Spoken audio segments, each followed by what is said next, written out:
I think they're hearing the music right now. They're seeing our pretty faces, and that's more or less it. At That's all least they they have need. our faces, you know? Oh, they can hear us now. Well, welcome, guys, to one of the most anticipated days of chess, possibly of this entire year. And I don't say that lightly because we have a World Championship match coming up. My name is Firouzja, Anthony. I'm here once again with Christian Chirilla.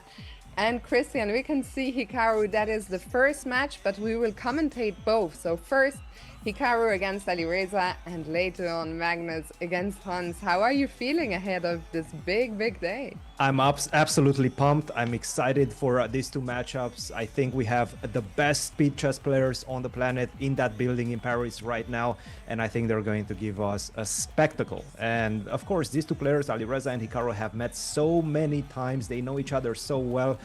Hans versus Magnus, though, they haven't met since 2022, so you have a storyline. And we'll discuss that later on, but definitely let's start with this one. Hikaru versus Alireza. How do you read this match, Fiona? I think, I know that, most people are waiting for Hans against Magnus, but I think this is the closer match on paper. I think those players are so evenly matched. I mean, was it the Bullet Chess Championship where Alireza got the better of Hikaru in the end, in the final? But we've seen some very, very close matches between these two.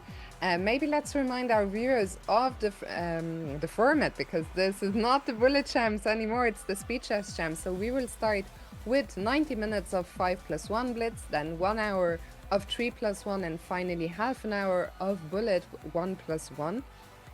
And of course, we know that the bullet section is where Hikaru usually thrives in, but he also mentioned that Alireza is one of the few people in chess that can actually hang out with him in the bullet section. So definitely don't blink, because the action is going to be fast-paced. 5+1, I think that's going to be a very important format. Just kind of set the pace, set the momentum for the match. So whoever starts strong is going to have a huge advantage.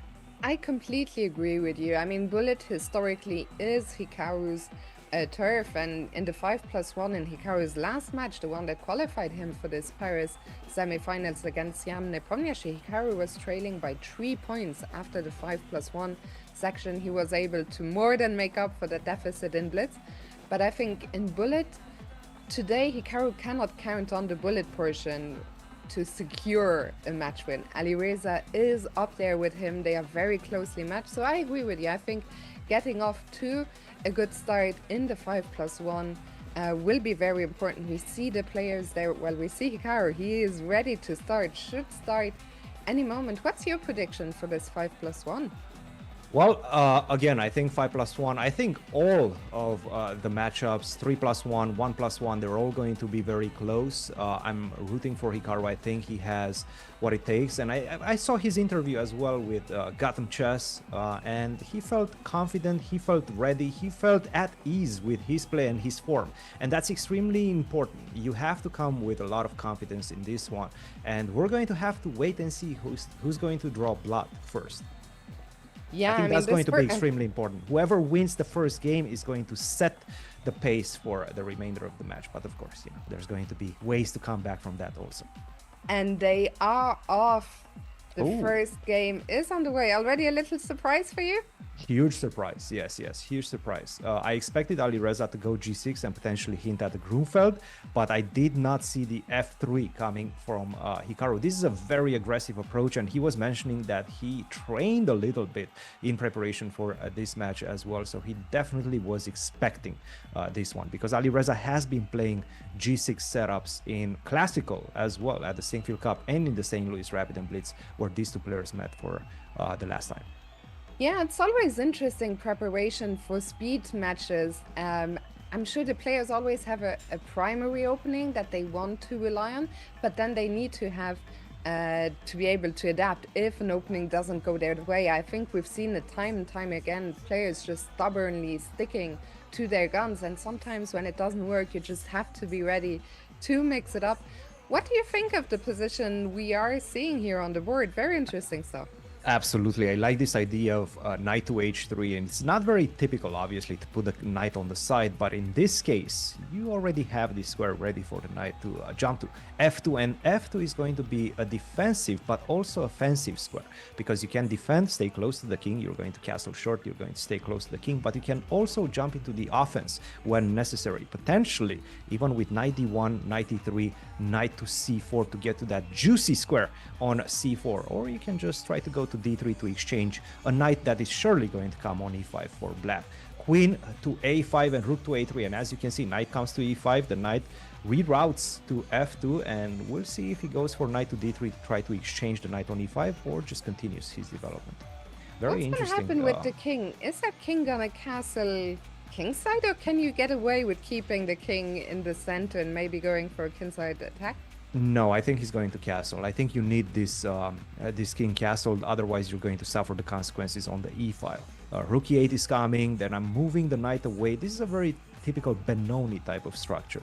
And then I'm going to try to open things up, blast things open in the center with f5, and that might be problematic if the king remains on e1. So what you want is hide it, shield it to the king side, go bishop to e2, go castle. But what Hikaru is pondering right now is whether he wants to exchange the knight first. Does he want to go knight to d3? Because the problem with going bishop to e2, you also allow ideas of knight to c4, which forces the trade of the bishop. So these are the type of ideas that Hikaru is thinking about. He chooses queen to c2 with the obvious idea to go rook to b3 and start hunting this queen on b4.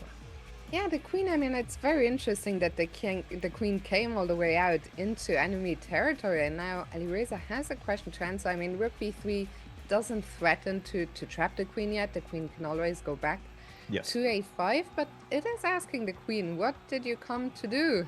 Exactly. On b4, and now bishop a4, which is trying to maybe put some pressure in the long term. Exactly. And on a4. Also, remember when I was saying knight c4 might be an idea. Knight c4 no longer works because of this rook to b3. That's going to force the queen to go back, and then I'm just going to pick up the piece. So I like this move, queen to c2. It very much protects everything, and now bishop to d2, a retreating move, perhaps a surprising move for Alireza. What? Whoa. Wait a minute. Can I go rook to b3 right now? Rook to b3. Yeah, didn't we just say that was not possible? We're gonna get some big tactics here. So I think this is a queen sacrifice, surely. I looked. I just said that rook to b3 might be a problem, but with the bishop on d2, Alireza has some ideas. So he wants to sacrifice, as you just very nicely pointed out, Fiona, he wants to sacrifice the queen. Rook to b3, knight takes d2, rook takes b4, take on b4, I take your knight on d2, and I finally take your knight on c3. And what he says is that I'm going to have enough compensation for the queen because of my dark square bishop, because I'm going to gain this pawn on the a file, and then potentially going to be able to support this pawn to promotion. So it's a very dangerous, very double-edged queen sacrifice, but I think Hikaru has to go for it. I think right now Hikaru has to go for it. We'll see. Perhaps the more practical approach would be to go bishop to c4. He goes for it. He says, look, I don't believe you, Alireza. Show me the money. I don't believe you. And now yes, go ahead. He has an option how to take on d2. Queen takes to me looks more natural because I would still like to castle. That's what Hikaru goes for. The computer was advocating for king takes. I'm not sure. Oh, the idea was to keep an eye on the pawn on a4. Yes. The queen on c2 had to defend the pawn on a4. I would assume right now Alireza is going to take that pawn. That's a very important pawn. It doesn't look like much, but once this pawn starts running down the board, and I don't really like this move c4 because it opens up the diagonal for the bishop. That's going to support the promotion of the pawn. I'm starting to feel like the position is a bit dangerous. It's turning from good to dangerous for Hikaru. Yeah, I mean, it's a super double-edged position. Time is also, ticking down suddenly here. Time might be a big factor with such a complex and imbalanced position. And If you're black, how do you try and do something quickly while the white king is still in the center? That's a very good question. And you can see, by the way, how evenly matched up these two players are, even on the clock, right? 2 minutes and 23 seconds for Hikaru, 2 minutes for Alireza. He's spending a lot of time. He feels this is a very critical moment. And that's exactly because of the question that you asked. How do you start pushing this pawn on the a file? You have to lose some tempies. You have to go bishop to d7, maybe set that up with rook to c8, bishop hides on e8, and then you just start pushing the pawn. That's an idea. Now, the other idea would be to transition and to eliminate this pawn on c4 with the move b5. Those are two options I'm seeing. a5 is also a very promising option, but again, this is going to turn into a mess because the queen is still a queen. The queen is still a queen. You still have the advantage, the material advantage. But the problem is right now, the practical chances I feel favor black.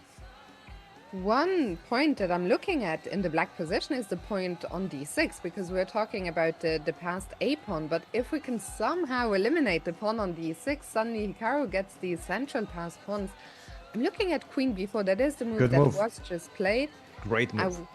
Wanted to hit the bishop and the pawn knight c5, seemingly the only move to keep both defended. But now we can try to eliminate that defender. And is the tide suddenly turning already here? I think it is. I think it is, Fiona, because I believe Alireza missed queen to b4, and this transition with knight to d3 very important because you need to exchange this knight. If you manage to create a blockade as black, you're going to have a fine position. But right now, you have to retreat. You're in retreating mode. Knight takes d5, and now a big question arises. Do you go for e5 directly, f4 and e5?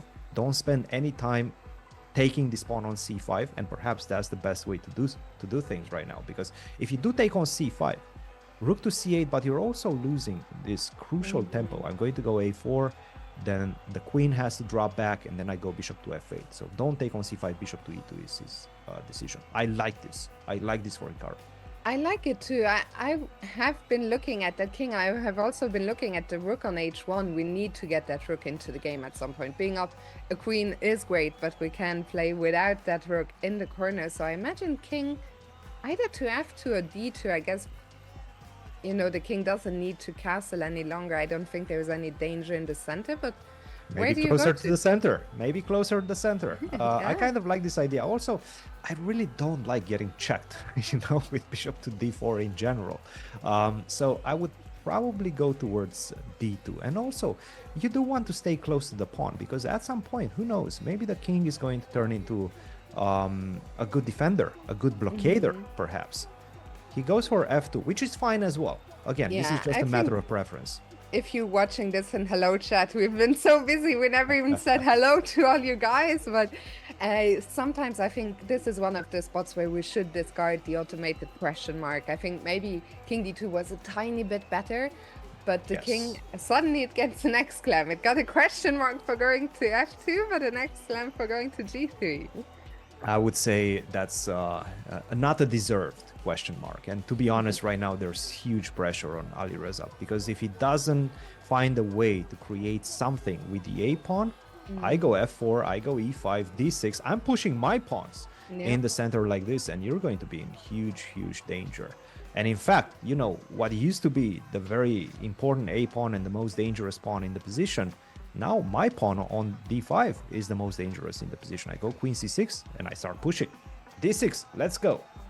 I like this for Hikaru. Is he gonna push immediately? Is he gonna bring the rook into the game first? I don't see. Why not? Why not start pushing? Yes, rook to c1 or just keep pushing. d6, d7, d8, why not? Let's count Both it up. players, by the way, under 30 seconds. I let my eyes off the clock for 1 second and it just ticked down. Rook e1 also makes sense because Hikaru wants to use both his pawns. He's getting ready to push e5, maybe e6, as you're pointing out. And Yes. under 10 seconds, huge pressure for Alireza, whose position is on the verge of possibly collapsing if those Collapsing white right pawns- now. Collapsing right now because Yeah. look, the a pawn, and now I go e5. First of you see, that's why I'm not playing there. First, you have to defend the rook, otherwise you're going to lose it. That's why he went rook to e2, and now f4 and e5 has to come at the right moment. g3, okay, he's going for f4 nonetheless. Rook to b2. Alireza is trying to be tricky, but I think even taking on e5 and taking on c3 might win in this one, but that's a bit dangerous. Rook to e1, I like this move. d6, push and bail. d7, rook, yes. Yeah, excellent move, and queen to c8, and that finishes the job. There's no way he's coming back from this. e5, he's going for bishop to g1, be careful. Yeah, Bishop still to some G1 is a big practical one. tricks here. You have to watch out as white. And now e6. You don't have time for h5. You don't have time to mate me, and now I'm just running away. King g5, very important, very important. Good move. And he wins it. He resigns, and they start the next game. Alireza resigns, Hikaru draws first blood. Excellent. Very nice start for Hikaru. We talked about the importance of getting off to a big start. Christian, I just saw is that a coffee mug? I'm not sure if it's a coffee mug. I think it's a soup bowl, but I need a lot of coffee this morning. And, you know, we have a long day ahead of ourselves. So I might as well, inject some coffee in my veins. Yeah, I don't think I've ever seen such a big coffee bowl in my life. But anyway, the next game is on the way. We see Hikaru is head bobbing. The players are allowed to listen to music. The whole thing was super, super regulated. The anti-cheating measures. They even have people monitoring signals coming in and out of the playing hall. So this might be, you know, to date, the event with the highest anti-cheating measures in place. But I believe that's anyway. the case. I definitely believe that that's the case. I think it's stronger than the TSA probably at this point.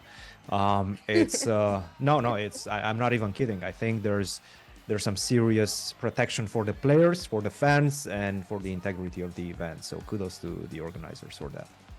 Absolutely. And here, well, the opening phase always goes by so quickly in Blitz. We're already 13 moves in.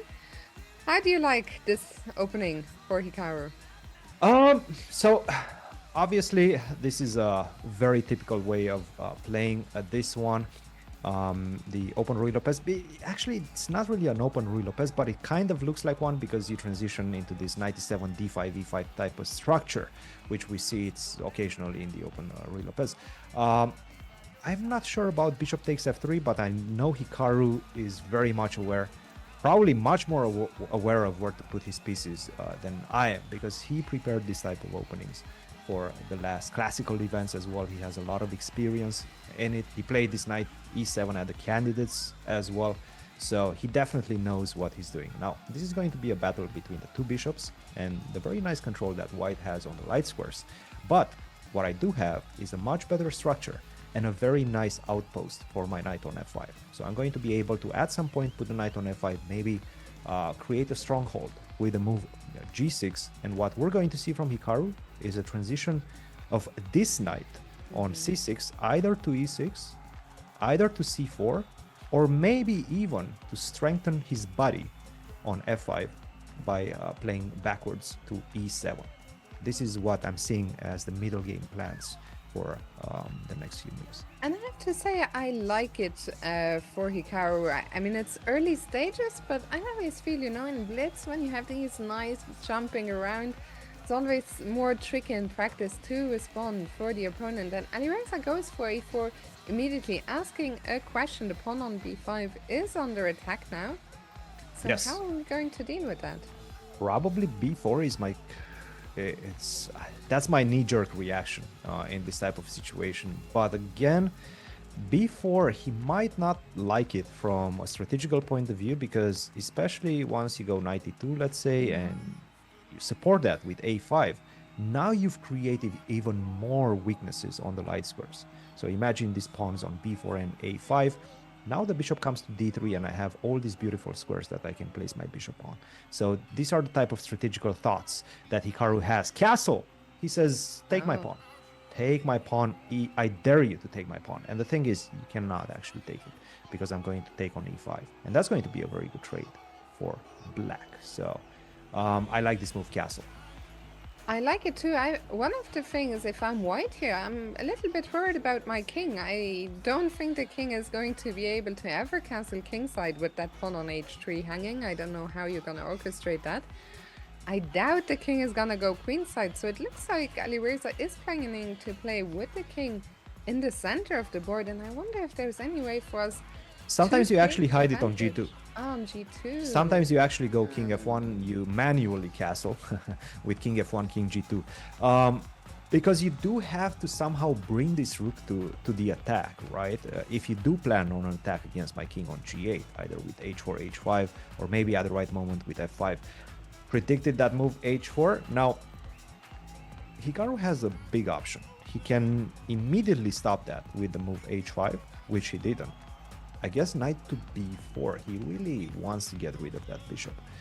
Alireza should not give him the bishop. If he goes a5 and I do take this light square bishop, that's a very bad move, I think.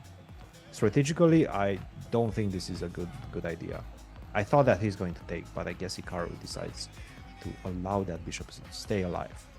Yeah, I'm curious. What is Alireza's plan? Is he going Bishop to try B1. to hold on to the bishop? He does. Bishop b1 and c5 is Yeah. screaming out to be played to open the center. I mean, Hikaru's king is super safe on g8.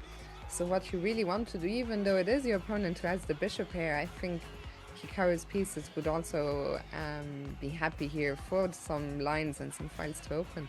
Absolutely. No, Hikaru needs to find the counterplay on the queen side.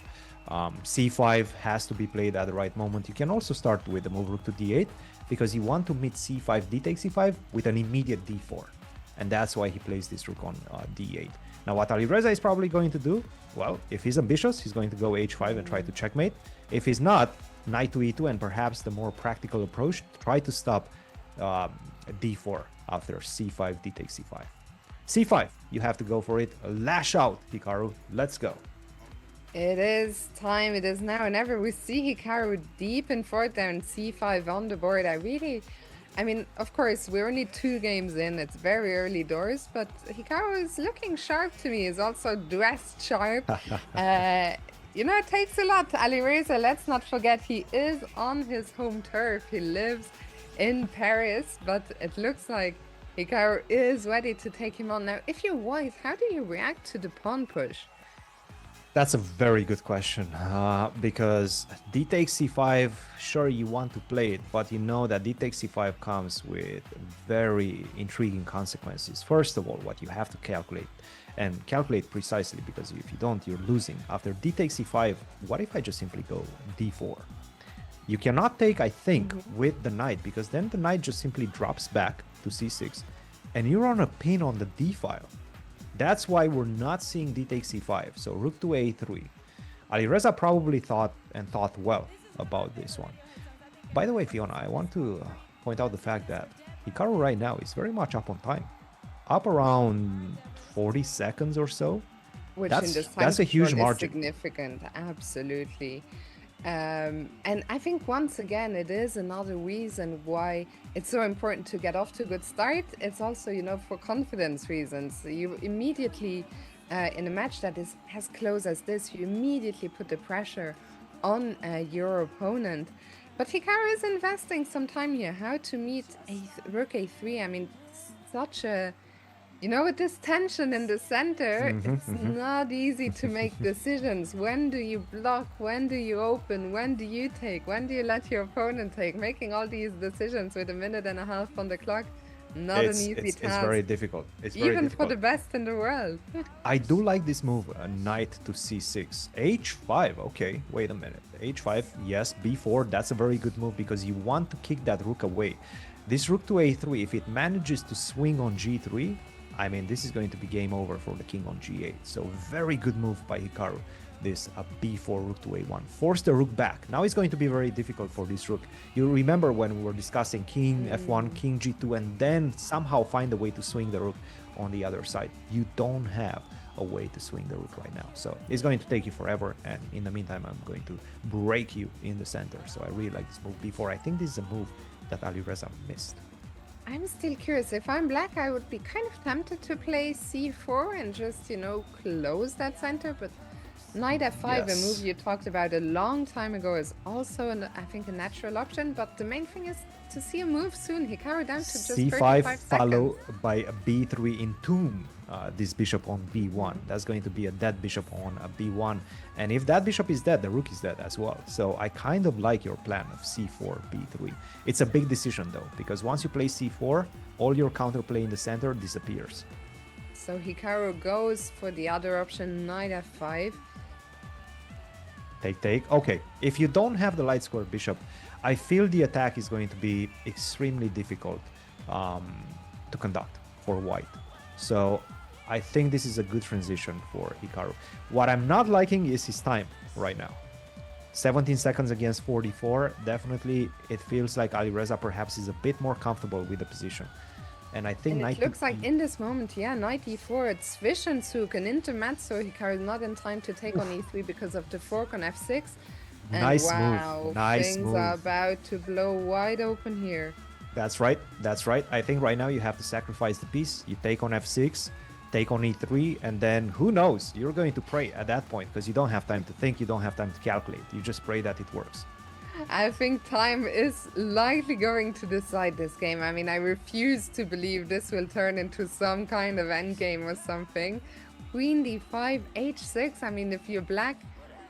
This is a nasty night. I'm not going to lie. It's a very nasty. nasty night. It's really, really nasty. And it's so hard to get rid of it. I mean, maybe knight e7, knight c8, but... Okay, By the queen, go to e7. It's all about the clock right now. 4 seconds for Alireza. 11 for Hikaru, definitely putting a lot of pressure. Take on f2, king f1, rook d1. Rook to f6, just pick up the pawn. Rook f6 looks like a killer. Hikaru has few seconds. Rook h8 is what he goes for. Queen takes Now c6, the queen takes c6, turn. okay. Queen b7, I'm not really sure what's happening. Fiona, I'm in complete shock. I have no idea what's happening right now. f1, queen to e2, and perhaps go for equality. No, queen takes f5. Queen, what? Are we actually going to see a repetition? No way. The moves are coming in so fast. I mean, I knew this was gonna be fast, but I'm struggling. Unfortunately, yeah, this has turned into a losing endgame. Suddenly, this white's e pawn Yeah, and there's two c pawns. which are running. Yeah, king d5 and it's e7. not gonna be possible to And you stop cannot both. approach it. You cannot approach the pawn with the king because Wow. the rook does a fantastic job of stopping that king from doing so. Yeah. Rook c1, last moment. You have to try something. Rook f2, okay. Okay, king f7. We're back in the game. Fiona, we're back. We're back. What is going on? Incredible moments. I had kind of Incredible written moments. this one off. I'm not gonna lie. Oh, okay. Now, I think after a lot of adventures, the game ends in a draw. What the heck was that? The game spoke for itself on that one. I have nothing else to comment on those last few moves because it is absolutely We even madness. see Hikaru shaking his head. I think he knows that he was both winning and losing. Draw is one result I did not see coming in this game. Now we see g6 and e6. Okay, g6. Alireza is changing his approach, right? We've seen him go for the more classical approach with bishop to g7. Now g6, e6 is something that you know who plays very well? MVL. I don't know whether Alireza and MVL have some sort of training connection, but knowing that they're both from France, who knows? They might have analyzed the Grunfeld. And look, you're Alireza, you're trying to learn the Grunfeld. Who do you go to? Probably you Go call to your buddy MVL. MVL. Hey MVL, Absolutely. I'm trying to learn this new opening. Can you help me? Yeah, I mean, nothing has ever been revealed, but it wouldn't shock me if they at least had done a little bit of work together. Both of them live in Paris. It would make sense. But anyway, we get something quite similar. Yes, and now Hikaru decides not to go for knight h3, probably because knight takes c4 might have been some sort of an idea in that position with the rook already on the 8.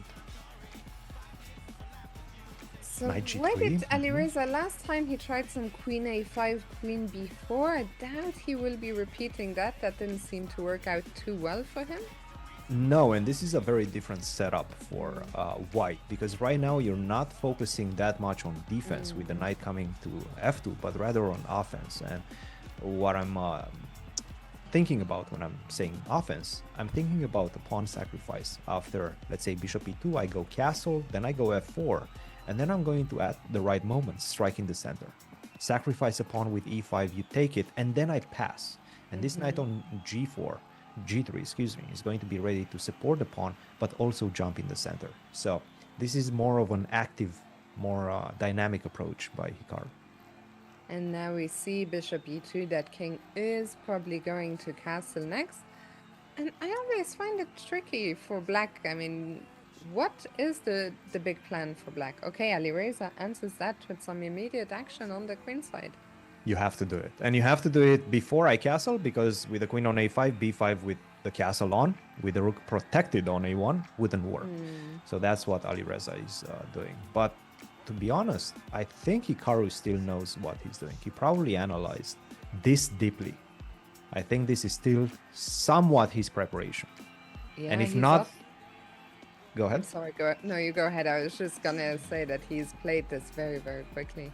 He has, yes, exactly. And perhaps right now he's just trying to find out the exact configuration of his pieces. I'm thinking bishop to e3, get the bishop back. We've seen bishop to d2 in the previous game. Now, after the move c4, well, there is one consequence. And that consequence is that the d4 pawn, the d4 square, excuse me, is now unoccupied. So I can just simply go bishop e3, bishop to d4, and then get the knight to e3. We should That's also mention white cannot take on c4 right now because queen c5 is a jack picking up the bishop. So bishop e3 would also... That's commentator's curse. Commentator's curse. That is commentator's curse. He still has knight e3 and he will be a pawn to the good, but he did give up his dark square bishop for that. So Alireza still has plenty of compensation. At the same time, it was a very similar situation in the previous game with a queen sacrifice. And Hikaru said, look, it seems like he wants to call any bluff that Alireza throws at him. You're trying to, you know, sway me to not accept this type of sacrifices. I'm going to accept them. I'm going to call your bluff and accept them. So this is not a bluff, by the way. this was just a very nice strategical sacrifice for Alireza. Okay, but what is the compensation for black? Can you explain very briefly? The dark square bishop. That's it. That's the compensation. You go b3, I have the very nice knight on c5, also on a dark square. And as long as I am able to somehow, let's say queen takes d2, bishop to g5, create some pins, and then strike in the center with f5, as long as I manage to do that, it's just the typical long-term compensation of the dark squares. If I'm white, do I want to trade queens or do I want to keep them? I mean, right now there's a little bit of a standoff where both players seem to be saying, I'm happy for you to take me, but I don't want to take first. Yes. So do we just keep that status quo? I think you have to. I think you have to, because if you don't have, so what Hikaru is saying is, I want you to take my queen so that whenever you create this pin, I'm ready to jump with the king on f2. So I'm freeing up this square f2 for the king. Now queen to e1. He's like, okay, no more standoff. We're not exchanging the queens anytime soon. Queen to e1. I like this move. Bishop to g5, now rook to e2, or maybe even f4 with the rook still on f2. Very complicated position. Very, very complicated position. Alireza wants, he can get rid of the white bishop on c4 as well by playing knight d3, which would probably force Hikaru to take. Yes. And knight then d3, we get bishop this very takes. interesting knights against bishops. Yes, these knights, they look pretty good. They look pretty good. I like especially the knight on e3 headed to c4 if we see that trade. At the same time, the bishop on c4 is such a nice piece right now. I wouldn't say that normally, but in this case, the bishop protects absolutely everything, and there is no entry for you via the c file as black. I like the bishop on c4. So bishop to g5, knight to c2. Now, by the way, from you wanted to give back some material? I did. I wanted to take on b4 and just capture dark square bishop. You take my exchange, that's fine. But look, Hikaru really, there seems to be a strategy right now. From the first few games, it seems like he wants the material. There's been this battle. Alireza is giving away some material, trying to get some sort of compensation. Hikaru says, okay, I'll take it, and you have to prove the compensation. Prove the compensation. And I think in Blitz, it's a good strategy, you know. I think these players, someone like Alireza, he is probably used to that very often when he faces players. They might get a little bit bamboozled, you know, when he sacrifices some material. They might get a little bit afraid. And Hikaru knows that very well, because I think the Hikaru effect, I mean, he is the man who maybe can most spook people in this way. But he's saying to Alireza, not with me. I know these games. I'm gonna make you prove it, and so far this seems to be working out great for Hikaru. Still has his extra pawn. And precisely what you said, you made a very good compensation. point. Yeah. You made a very good point. This is a psychological play as well. This is a psychological game that these two players are involved in right now in the first few games. It's Alireza who's trying to spook Hikaru, is trying to gain the mental edge, and Hikaru says, no, I'm not giving it to you. By taking your pawns. That's a good way to not give your opponent any confidence. Just take his pawns. The last move by Alireza was given a question mark, but to me it makes a lot of sense. If I'm white here, I feel a little bit uncomfortable when I'm met with a move like this. Also, I think Alireza had to take some action, you know, the time is ticking down. Knight c6. Do you take that, or do you go queen c3? Queen c3 is his response. And now the big question is, do we go for f4 and e5? Typically, those type of situations should play in white's favor. Whenever something opens up like this, especially this diagonal towards the king, whenever this d pawn becomes unleashed, then generally the tactics favor white. But we're going to have to wait and see. f4, bishop to f6, you have to drop back with the bishop. There's no other way. Otherwise, e5. I'm thinking about. I'm not sure, because if you try, maybe? yeah, No, bishop f6, bishop f6, played. and now he has to probably go for e5. Yeah, it's still incredibly double-edged. I mean, practically, which side would you rather play? I think white. I think white for the simple fact that I have e5. If I don't get e5 in, and this bishop manages to land on c3, then it might be a bit problematic. By the way, if you don't get e5, actually, you might just be losing the pawn. The only other way to try to get away from it is queen takes c3, but that allows some sort of nasty situations. Bishop takes c3 and maybe take on f5. I'm not liking that way for Hikaru. I think he should go for e5 right now. I think very soon the moves are gonna come blitzing in again. He goes There for it is. e5 immediately. The best option. And we get some simplifications now. That powerful dark squared bishop is gone. We have given back our pawn, but if we can round up c3, we will be up a pawn once again. I think that's a very good way. And by the way, you are rounding up that pawn on c3. There's no way to defend it. All right? You can go rook to e3, but I can always reinforce that threat with rook to c2, maybe even rook to f3. Oh, g5 and rook to e2. Now that was a very nice move, because what Alireza wanted with this move g5 was to go f4 and kick this knight backwards. Now, after rook to e2, I'm going to exchange a pair of rooks, and that's a huge improvement for Hikaru. Take on e5 and then get the knight back to e2. The computer still seems to think there is some compensation here. Oh, the knight goes forward. We're eyeing up that f6 square. Some tactics. Yeah. 20 seconds for both players. This is going to be a This very... knight on h5, I do not like it. I mean, it has no retreating squares right now. It was a bit of a strange decision. I'm not going to lie. Yes, and now king to g6, this is problematic because this knight is lost. How do you defend the knight? Yeah, I think Hikaru going to regret. I mean, knight h5 looked kind of nice. Yeah, this was a at slip. first, This but was a slip. This was a slip for Hikaru. He understands it. He resigns it very quickly. He says, let's get one more game in before the break. One more game in before the break. As you can see on the screen, break is in 5 minutes. So after this one, we're going to go into a break. Unless they want to take a break right now. I think they might be taking an early break. Let's wait and see. The players are still at the board. Perhaps. We see somebody intervening. Yep. Game Yep. aborted. It does seem like they're telling After them. only 3 games.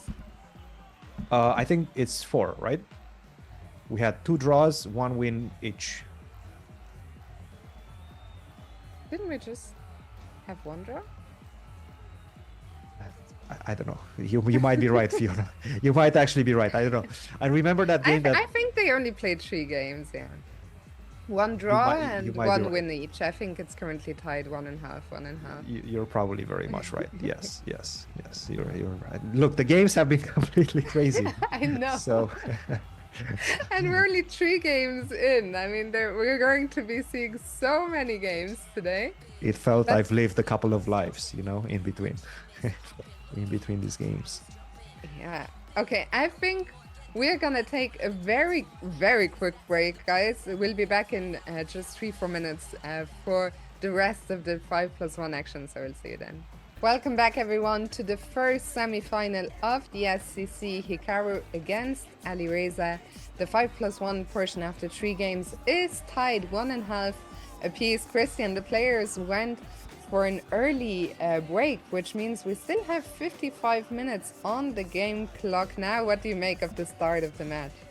Yeah, it's as predicted by most people that understand chess, understand momentum, understand the way these players play and react to challenges. And they said that it's going to be a very tight match. And that's exactly what we're seeing right now. In the 5+1, I'm expecting a 3+1, which is going to be also extremely tight. And everything I think is going to be decided in the last few seconds of this match. That's my official prediction right now. I think we're going to go down to the wire in this one. I think so too. When I'm a spectator, I have to say the SCC is one of my favorite formats to watch. But sometimes, you don't have 3.5, 4 hours to spare for the match. So I often just skip the 5+1 because the action seems somewhat slow compared to the rest of the games. But when you're in the commentary seat, it's a whole different story. I mean, that game number 2, I had no idea what was going on in the end, which we saved. But anyway, we are off. We have another Rui Lopez on the board. And the thing is, right now, the players after the first, set of games, let's say, because they both played a few games with both colors, right now they're starting to understand their tendencies. They're starting to understand where they worked in preparation for this event. So there's a lot of things to adjust and perhaps to react to during the breaks. The break that we just saw, during the breaks, I believe they are able to consult with one of their guests in the playing hall, and also they can check whatever they bring to the playing hall. So they can bring a laptop, for example, a laptop that is thoroughly checked by the security team, but they can look at lines. They can prepare in between games during the break. Yeah, I think probably these players have a helper in Paris who is there, because when you have to do it all by yourself in between games, it's a bit tricky. Ideally, what you want is someone, checking while you're playing, and then during the break say, hey, this is, what you can improve, here is a weak spot. But hopefully we'll hear from Hikaru one of these days to see how he is handling that. Meanwhile, F6... I do believe that the helpers are not able to actually look through the laptop or try to check ideas in between games. So that might be a detail that changes everything, right? Maybe at that point you're like, okay, do I need somebody? Maybe not. It doesn't really matter. Then maybe not if they are, Okay, but the whole thing is very, very strictly regulated. We'll ask Hikaru. I'm sure we'll get to talk to him one of these days. And we'll ask him how he handles, the in-between games. Meanwhile, knight f5 move you're highlighting seems very, very natural to ask some questions of the bishop. Absolutely. And I was just about to say knight f5. What about knight takes d5? Well, that's an illegal move because you're just losing your king, obviously. But knight to f5, and why was I saying knight takes d5? Because you cannot take on d5 with the queen. Bishop to b3 would happen and you would lose your queen. And that's why I think the queen came to d1. So perhaps this is what he's calculating. Knight f5, b4. I can cut the action of this bishop and then get ready to play the move knight to d5, b4, maybe bishop to b6, or maybe knight takes e3, intermediary move. So knight f5, I like it right now for Hikaru. I think it works. b4, knight takes e3, f takes e3, and with this diagonal opened up, I think the king is going to be in real danger. And I don't think that's going to be worth a pawn. Still an important point you are highlighting. I mean, if I was black, king h8, a little prophylactic move would be at some point on the horizon for me before I run into that bishop b3 sphere. But now knight f5, the top move. Hikaru not shaken by the loss in the last round. And we now, by the way, have the scene into the playing hall. So the players are not directly facing each other, but they also not side by side. It's a weird, a weird side view to your opponent. I like it. It's a very cool set, by the way. I really think this type of gaming arena, really esports type of arena where chess is being played, I really think this is the future. So I like what the organizers, what Chess.com is doing with this. Absolutely. And well, we are going down your line, Christian, right? Because Alireza did go b4. Yeah, you have to take right now. You have to take on e3. I don't think bishop to b6 is recommended, just for the simple fact that I can take, and whenever, yes, exactly, yes. Yes, and I was saying that after bishop b6, knight takes d5, look, you got the pawn. But there's going to be some dangers via this diagonal that just opened up. Like your king at some point is going to start putting his running shoes on and try to go to d2, maybe c1. So it's a very difficult position to gauge, to understand. Oof, brilliancy by Hikaru. I was just gonna say, the fact that Hikaru is thinking, I mean, b6 was the only square for the bishop. My goodness, he's going for it. He is going for it right now. I mean, he's saying, I've had enough with you doing all this sacrificing. Let me try a bit of this. Okay, can you explain what's happening here, Fiona? Please explain to me. Well, like, what if I just knight defend? under attack. Okay. So queen to b3. I'm attacking your bishop and I'm defending my knight at the same time. Where's the compensation? It's a big question, and you have to answer it swiftly. By the way, I also am watching that d5 pawn for the future. Once I go castle, that's a big threat. Queen takes d5 is going to come. I have some ideas. I understand this is a long-term compensation. I think he sacrificed the bishop, the knight. I think he sacrificed for yes, the knight on b4 for a couple of pawns. But right now he has a long-term initiative. Now, this is what I was worried about. What if I just simply go castle? That's what he does. I mean, the queen was threatening to come into g3. White could not allow that, and maybe the king will be safe hiding on the queen side. But I guess if we're black, we have to start... but d5 is hanging, so we need to take a little time out. What's the problem if I just go c6? c6? Yes. d5? Yeah, c6 probably has to be played, or at least it's going to be a very fine move. The problem with c6, I can continue reinforcing that threat with e4, by the way. Oh, sorry, c6, knight e4. That might be problematic. That's a huge problem right now. The more I'm looking at the position, if you don't have c6 to defend the pawn on d5 because of knight to e4, that's going to be a double attack of fork. You're going to lose an exchange. You're going to lose everything. So you have to go, I think you have to go king h8. You have to get off this pin. So king h8, not an easy move to spot. Hikaru is down to just over a minute. It's so hard to play a move like king 8 in a position where you sacrifice a piece, you have this pawn hanging to say, look, I'm just gonna get my king out of dodge, out of that shack. I think it's very hard to spot. And he decides to get rid of that knight and try to focus on the second rank. Perhaps the right approach. The only problem I'm seeing with this approach is that you've eliminated and you've exchanged another set of pieces, and the more exchanges happen in this position, the more white is going to be favored because of the extra bishop. So, and extra material, by the way. Rook to d2 seems like an easy move for Alireza right now to play, just to defend the second rank. Yeah, and there he goes, rook d2 on the board. Rook to d1. And now maybe, look, Let's start attacking some pawns. Let's start attacking some pawns. I also still think if I'm white, I'm still worried about all these pawns on the queen side. If at some point, well, right now they are back in their starting squares, but if we can mobilize them, there could be some practical trouble for white on the horizon. Absolutely, absolutely. No, this is perhaps queen to g3. By the way, was a very, very good move by Hikaru. Try to continue his dynamic play, because if you don't play queen to g3, if you allow me one more move, I'm going to be able to put pressure on d5, maybe queen to c5. If I manage to force the exchange of the queens, then I think white is just simply winning.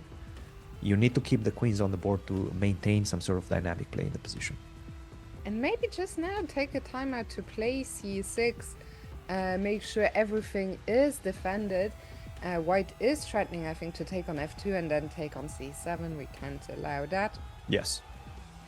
So That's why right. not just c6? 30 seconds, by the way. Time is becoming a concern. I like c6. Rook to d1, bishop to... Rook f1, bishop to d1. Okay, he's going for the e3 pawn. So what if he takes? He's probably going... Oh, wait, no. You cannot take on c7. Oh my god, I tricked you. You tricked me, I Fiona. know, I had said You rook told me takes that. f2, then the queen would be gone. Yeah, you played it masterfully. Can I take on g2? Yes. Yes. Yeah, apparently queen move backwards as well. Queens move backwards as well. I think it's very easy for the computer to say this is a winning position for white. I mean, the king is exposed forever. Hikaru is going to play c6 now. If he can hold on to at least some of these pawns. Now suddenly the queen side passers are gone, but here come the king side passers. That's... Ooh, bishop b5. I think he missed this. I think he missed this move. Yeah, bishop b5, unfortunately, not only picks up one pawn, but once this pawn on c6 drops, you're losing the d5 pawn as well. Yeah, queen takes d5, and this should be most likely a very straightforward.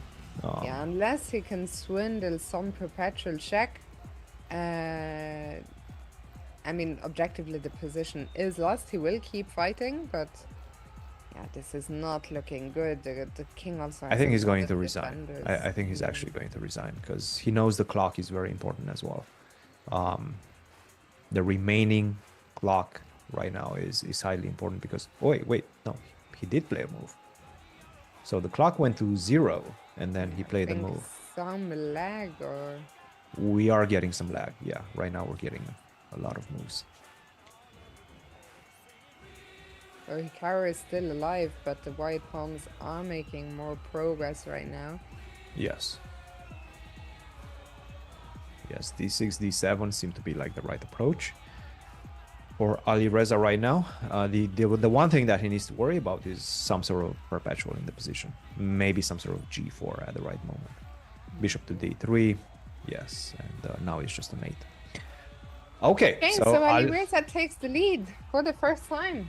Yeah, 2.5 to 1.5 after 4. Still very early in the match. Still 42 minutes of 5+1. So plenty of games still to be played in 5+1.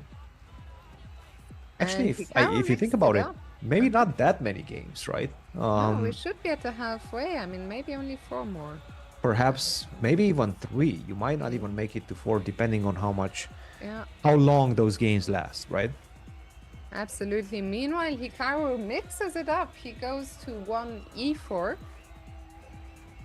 And he is now the one playing on the white side of this Rui Lopez. It's, of course, a completely different story. Mm-hmm. Do you like the fact that Hikaru mixed it up? Yes. You have to mix things up. Just to keep your opponent on their toes, right? Once they get accommodated with a certain approach by you, you switch it up, you open a new flank of attack. And that's exactly what Hikaru is doing right now. Look, I've tried d4. You've showed me. You have some ideas in the Grunfeld. You have some ideas against this f3. But right now, I'm going to try to take a completely different approach, by the way, taking it from a dynamic type of position to a much more classical, much more strategical situation, if you might. So I was just gonna ask actually, this bishop on c1, does it want to exchange itself against the bishop on b6? Very often it does. That bishop didn't really have too many other squares. I mean, it makes much more sense to go to e3 than b2. And I'm surprised that Alireza is thinking. I mean, surely he cannot allow... I mean, he can allow, but if I were black, I would rather take on e3 than get this double pawns. Wait a minute, is that the pawn? Can I munch on that? He decides not to. Perhaps he just missed it. I think he just missed it. Because that was, I think, maybe not a completely free pawn, but it was just definitely... go back to b5 and hope yeah. knight e7 again. Right. I mean, if he saw it, then probably he would have. But yeah, knight takes a5, I think, was just a pawn. Yeah. Bishop to e6, maybe knight to c5. There's still some problems for black to solve. At the same time, this knight on b3, especially if he goes for bishop to e6. And knight to d2, not knight to c5. That surprises me a bit. Because now... Go ahead. No, you go ahead. Because now the knight is kind of stuck, right? On b3. You can... And these two knights, they're stepping on each other. Hooves. Hooves. Yes. Good one. Clever. I would really like, if I'm white, maybe to try and bring the knight to f5 and at some point. Maybe this knight from b3 can go via d1 to f1 to g3. Yes. It's a long trip though. It's a long one. I like queen e2, by the way, because you're going to put this knight on e3 at the right moment.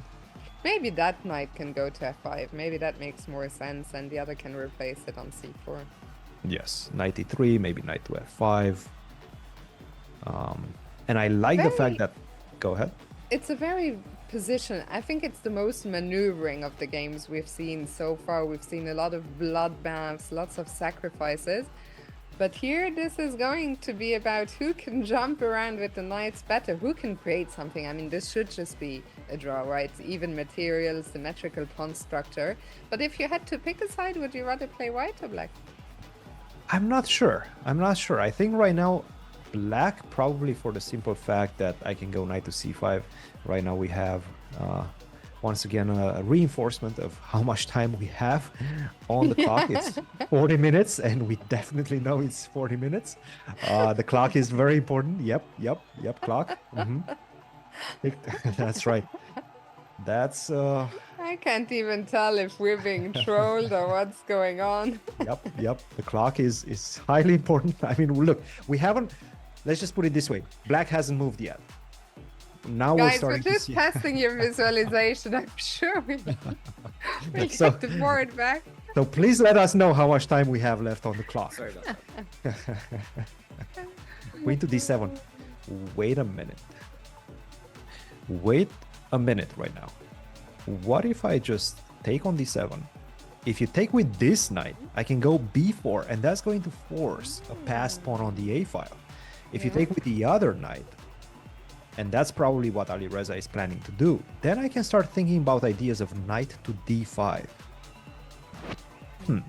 Knight to d5. You take this one, I take the one on c7. And the question is, how is that position at that point? I think the fact that Okay, queen takes d7, he's going for it. Yeah, he sensed it and he goes for the queen exchange. Yep. And suddenly Alireza already has some problems to solve here. Exactly. Knight takes a4. I think he's going to go for knight takes a4. And it's very easy to misassess this position, to think that you're completely fine after the exchange of these two pawns. But I do believe that black, for the simple fact that you don't really have a very good way to approach the position with the king, and your knights, once again, they're kind of stuck. What I can do as white is just bring my king much easier than you can. You cannot really touch, I mean, you can, but you're not going to go anywhere after the king lands on e7. d8 is going to be met by knight e6. You're going to lose on g7. So you cannot approach my knights, and I can approach yours. I'm going to go king e2, king d3, and at the right moment, go for b4. I think white has great chances right now to win this game. And you are mentioning who is going to maneuver these knights better, and it was white as of right now. I mean, I'm shocked at how quickly that happened. I thought, maybe later on, after 20 moves of maneuvering, when the players are down to seconds, maybe something will happen. But queen d7, I think it's an easy move to make. You know, you think, okay, the queens come off, we make a draw, that's it. And to sometimes lose your focus for a second in a position like that, you play a move like queen d7, and that is all that Hikaru needed. Suddenly you have some huge practical problems here. We see Alireza burning his clock. I mean, it's not easy because, as you said, the king, yeah, it can come to e7, but then there's no way to make a further approach. So, And I think Alireza right about now, realizes that this is not that easy. yeah. I think even after all the exchanges, he was still thinking that probably they're going to shake mice or, you know, whatever you're shaking. You're not shaking hands because they're close enough to shake hands, but I don't think they're shaking hands. But probably he thought that this game is going towards a draw. That's not the case right now. And he understands right now. I mean, Alireza is already on the verge of being lost. He has to be very precise to not lose right away. I mean, also that knight on a4 could get trapped. Imagine king d2, you defend the pawn on c3, then suddenly b3. Not yet, actually get the king to c2, and then b3 becomes a threat, trapping the black knight on a4. H5, he's going for some sort of an initiative on the king side, but again, it's all about approaching the knights with the king and helping the queen side with the king. So go king d2, king c2. If I manage to go to c2, then in fact I think you're just simply losing material because I'm going b3 next move. This is becoming a desperate situation right now for Alireza. Yeah, I mean, as you're saying, king c2 is a threat right now with b4 with the black knight trapped. So how do you stop it? Yeah, that's a very good question. Not, I mean, look, it's not an easy question to answer. Look at him. And right now he's leaning in his chair. He understands the fact that he's in big trouble. By the way, king to b1, you go back to b3, I go king a2. You give me another check, I go to a3. And finally, I attack the knight on b3. You cannot force this sort of knight's perpetual in the endgame. I think this one is right now practically winning, and perhaps objectively winning for hasn't Hikaru. played yet. What is he thinking about? Okay, goes king b1. He's taking his time. He's just making sure that he's not missing anything. And I think that's important because he does have the time edge right now. After king a2, I think... Oh, yeah, they're going straight for that. Yeah. Still, okay, the white king, of course, much stronger than the black one. Do you just take on b6? Why not, right? I can take a pawn. Why not? Yeah, let's just take a pawn. Look, I understand what you want to do. You're trying to get to my g2 pawn. You're trying to get to my pawns. But I can just simply go knight e1, I go knight e3. I defend. I'm defending the pawn on g2. Yeah, and that's the base of this pawn structure, right? The black king really needs to join the action because white is going to create, at some point push b4, create a pass pawn. So the Alireza will need his king to help in defense. Still a big task, you know. But now to you get lost the second pawn. done. But if you lose the second pawn, we can't take it maybe immediately, or can we? Because then we drop b2 as well. I think I will take on a4. I will give you b2, but then I'm just going to support this c pawn push with the king. I think that's going to be decisive. That looks very convincing. I like the way that Hikaru has taken his time here. He had such a huge advantage on the clock, and he's using it to do some calculation. He goes into this endgame, and I think that c-pawn is going to decide the day. Look at how far the black king still is. Very nicely spotted, very nicely calculated, and I think Hikaru perhaps has found a glitch in Alireza's game right now. I think he's going to repeat this. I think we're going to see some sort of repetition. It does seem like Hikaru feels more comfortable in this type of maneuvering games, at least after this game. And you can see Alireza not very happy with this one. The match is tied, ladies and gentlemen. We have a tied match with just over half an hour of the 5+1 portion to go. This has now become a Ruy Lopez themed match. But the players, you know, the Ruy Lopez, okay, there are a lot of different lines and they are certainly mixing it up. And by the way, what you're hearing probably are claps from the actual playing hall. I do believe there's a live audience, and the live audience is quite melodramatic. You know, they Yeah. like look. That's the way to do it. You pay for those expensive $1,500 tickets. You might as well clap when your favorite player wins a game, and the spectacle so far has been absolutely tremendous. Absolutely. Theo was asking, isn't there an ad at the halfway mark? Well, usually there is, but they did the ad so early that I'm not sure. Will we get another break in the 5+1, or did we just get one after half an hour? Time will tell. But for now, Queen D7. I do believe there's another break before the last couple of games, but I might just be wrong about that. We're going to have to wait we'll find out when the players get off of their seats. We know it. Wow, queenside castles. whoa. This one was not on my radar. Whoa. Castle? Okay. Hikaru is changing things up. Look, he played this position with the short castle. Now he's saying, I'm going to go long castle. I'm going to change things up. I see that you're trying to get the same type of positions. I'm going to switch things up so that I keep you on your toes. I think that's a psychological play as well, on top of being a very good practical decision. Yeah, absolutely. I mean, the psychology has been interesting of this match. I mean, both players, Alireza, you were there. He won the Sinkfield Cup convincingly. He must be feeling confident. He got the better of Hikaru in the Bullet Chess Championship finals. But Hikaru, you know, he is the record holder of the Speed Chess Champs. So, yeah, I'm not sure what to... I don't see anyone having a clear advantage psychologically. Of course, the match is tied. But if Hikaru can get a win with the black pieces here, that would be quite important. This is huge. And...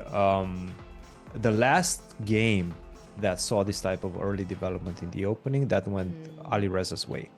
We've seen, but by the way, Hikaru had a great position in that one, sacrifice the knight, and correctly so, but he was just simply unable to follow it up precisely. Right now, we're seeing a completely different approach. Long castle, try to hide the king on the queen side and try to open things up in the center and on the king side. Try to take advantage of the fact that you have a very busted up structure with these two double pawns on the f file.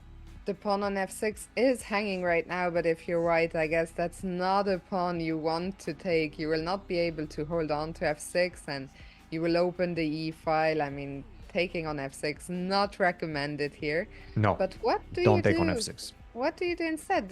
If I'm white, I want to start doing something on something the like h4, side. h5. Oh, maybe. h4. I was gonna say on the queen side.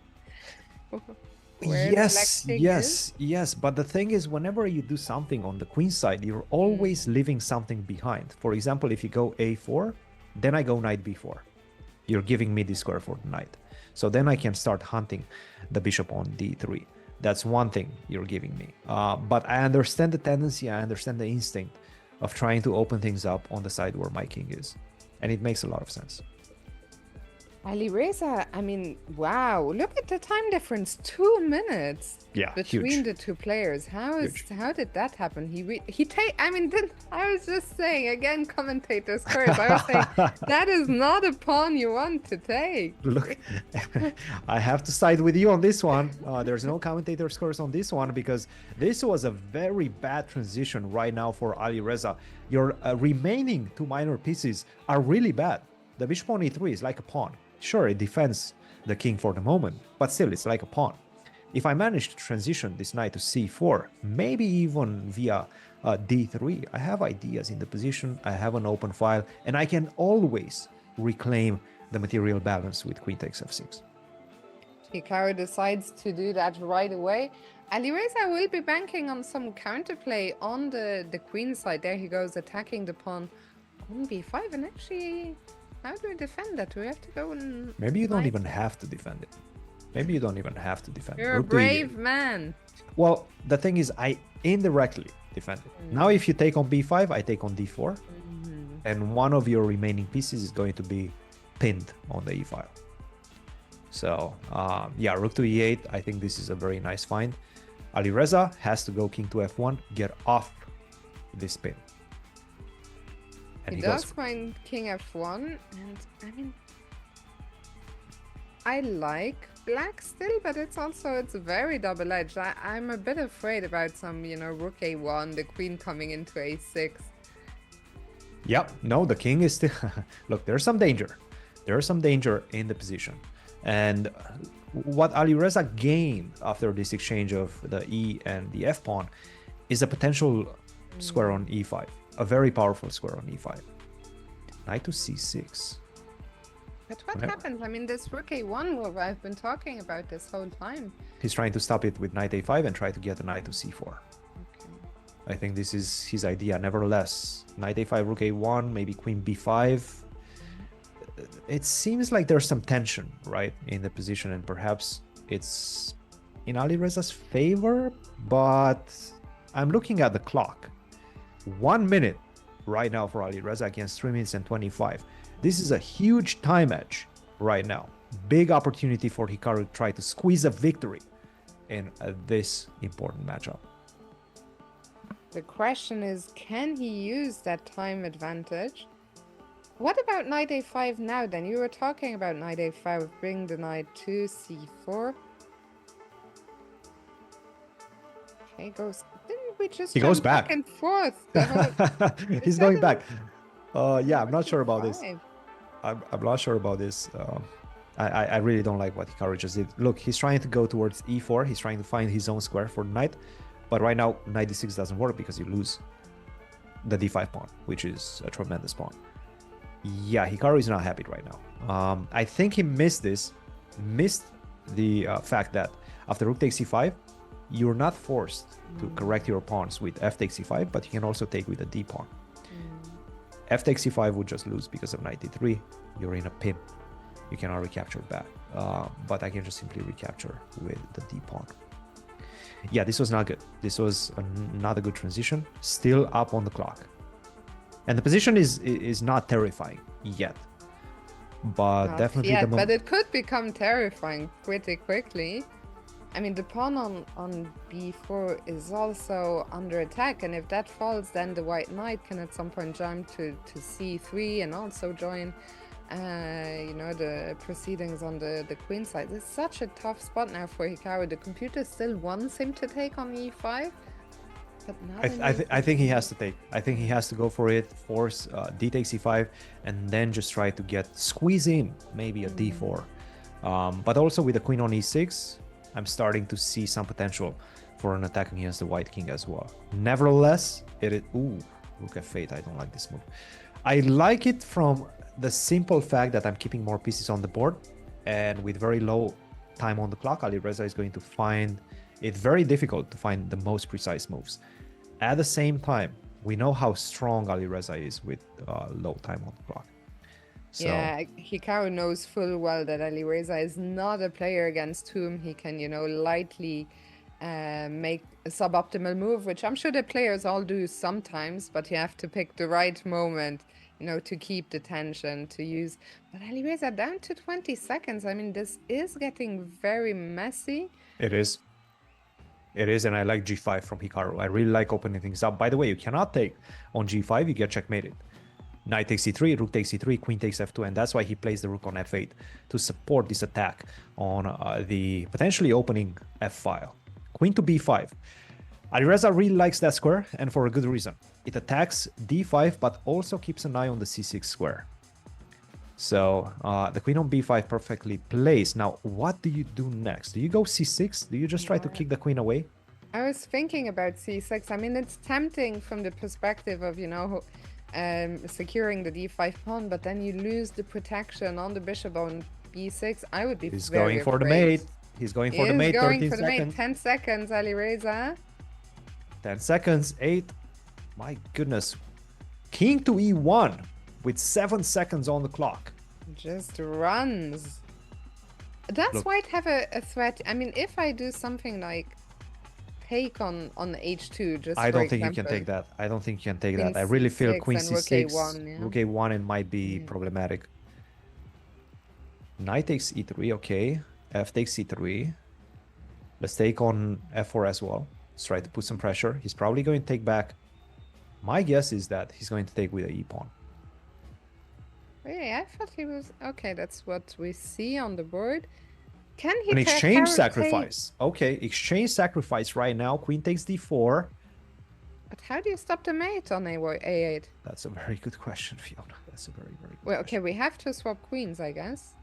You can go queen c5, but that should probably be a losing endgame. So maybe let's try to go queen to f2 and try to keep checking.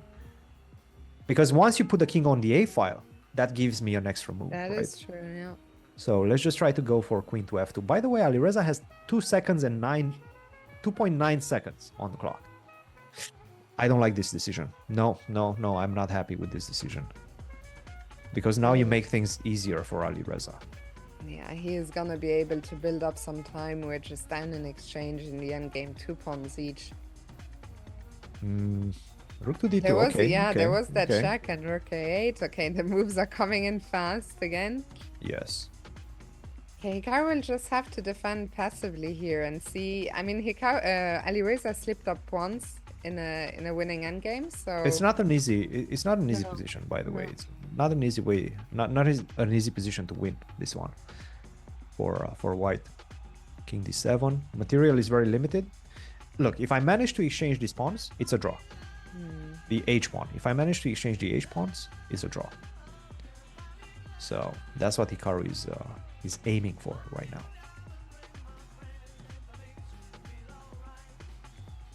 a lot of maneuvering. I'm not even sure who's making progress here, if Let's go rook anyone. a1. Rook a1, try to go for rook f1, or maybe keep the rook on the 5th rank to defend the pawn on h5. I don't think Hikaru has flagged, No. despite the fact that we're seeing... Nor Alireza, I think we are experiencing some lag here. a bit of a lag, but I'm sure the players are not flagging. They're professionals. They know exactly. Oh my goodness! Whoa! We got a new game. What happened? Yona, what happened? I have no idea. Who won that? Hikaru- Who won that? Wait, did Hikaru win? I think Hikaru won. No. No. Never mind. No, I think Alireza won that. Yeah, Alireza won that. I just checked it. Alireza won, Alireza okay. won that. So Alireza is back in the lead. We only have 20 minutes left on the match clock, so I suspect we will see two more games of 5+1. And as you predicted, Hikaru repeats this Ruy Lopez taking Alireza into more positional territory. Yes, absolutely. And again, that was an important game for the simple fact that I felt Hikaru was pressuring him so much on the clock. He should not have given those chances to Alireza. It happened, and right now what he needs to do is try to understand the fact that there's still so many games, and Hikaru is a professional at that. He knows exactly what he needs to do. He knows how to calm himself down and take it one game at a time. He's done it when he was down, and right now I think he's going to be able to mount a comeback once again. The players He's know certainly this trying. is a 3-hour match. I mean, you cannot afford, one game, especially in the first portion of the match. You cannot let that get to you. I never saw tilt working out for anyone in this format. So Hikaru is just very focused. Also, it's just a 1-point deficit, still very close. And we get something different here, though, to the last Ruy Lopez.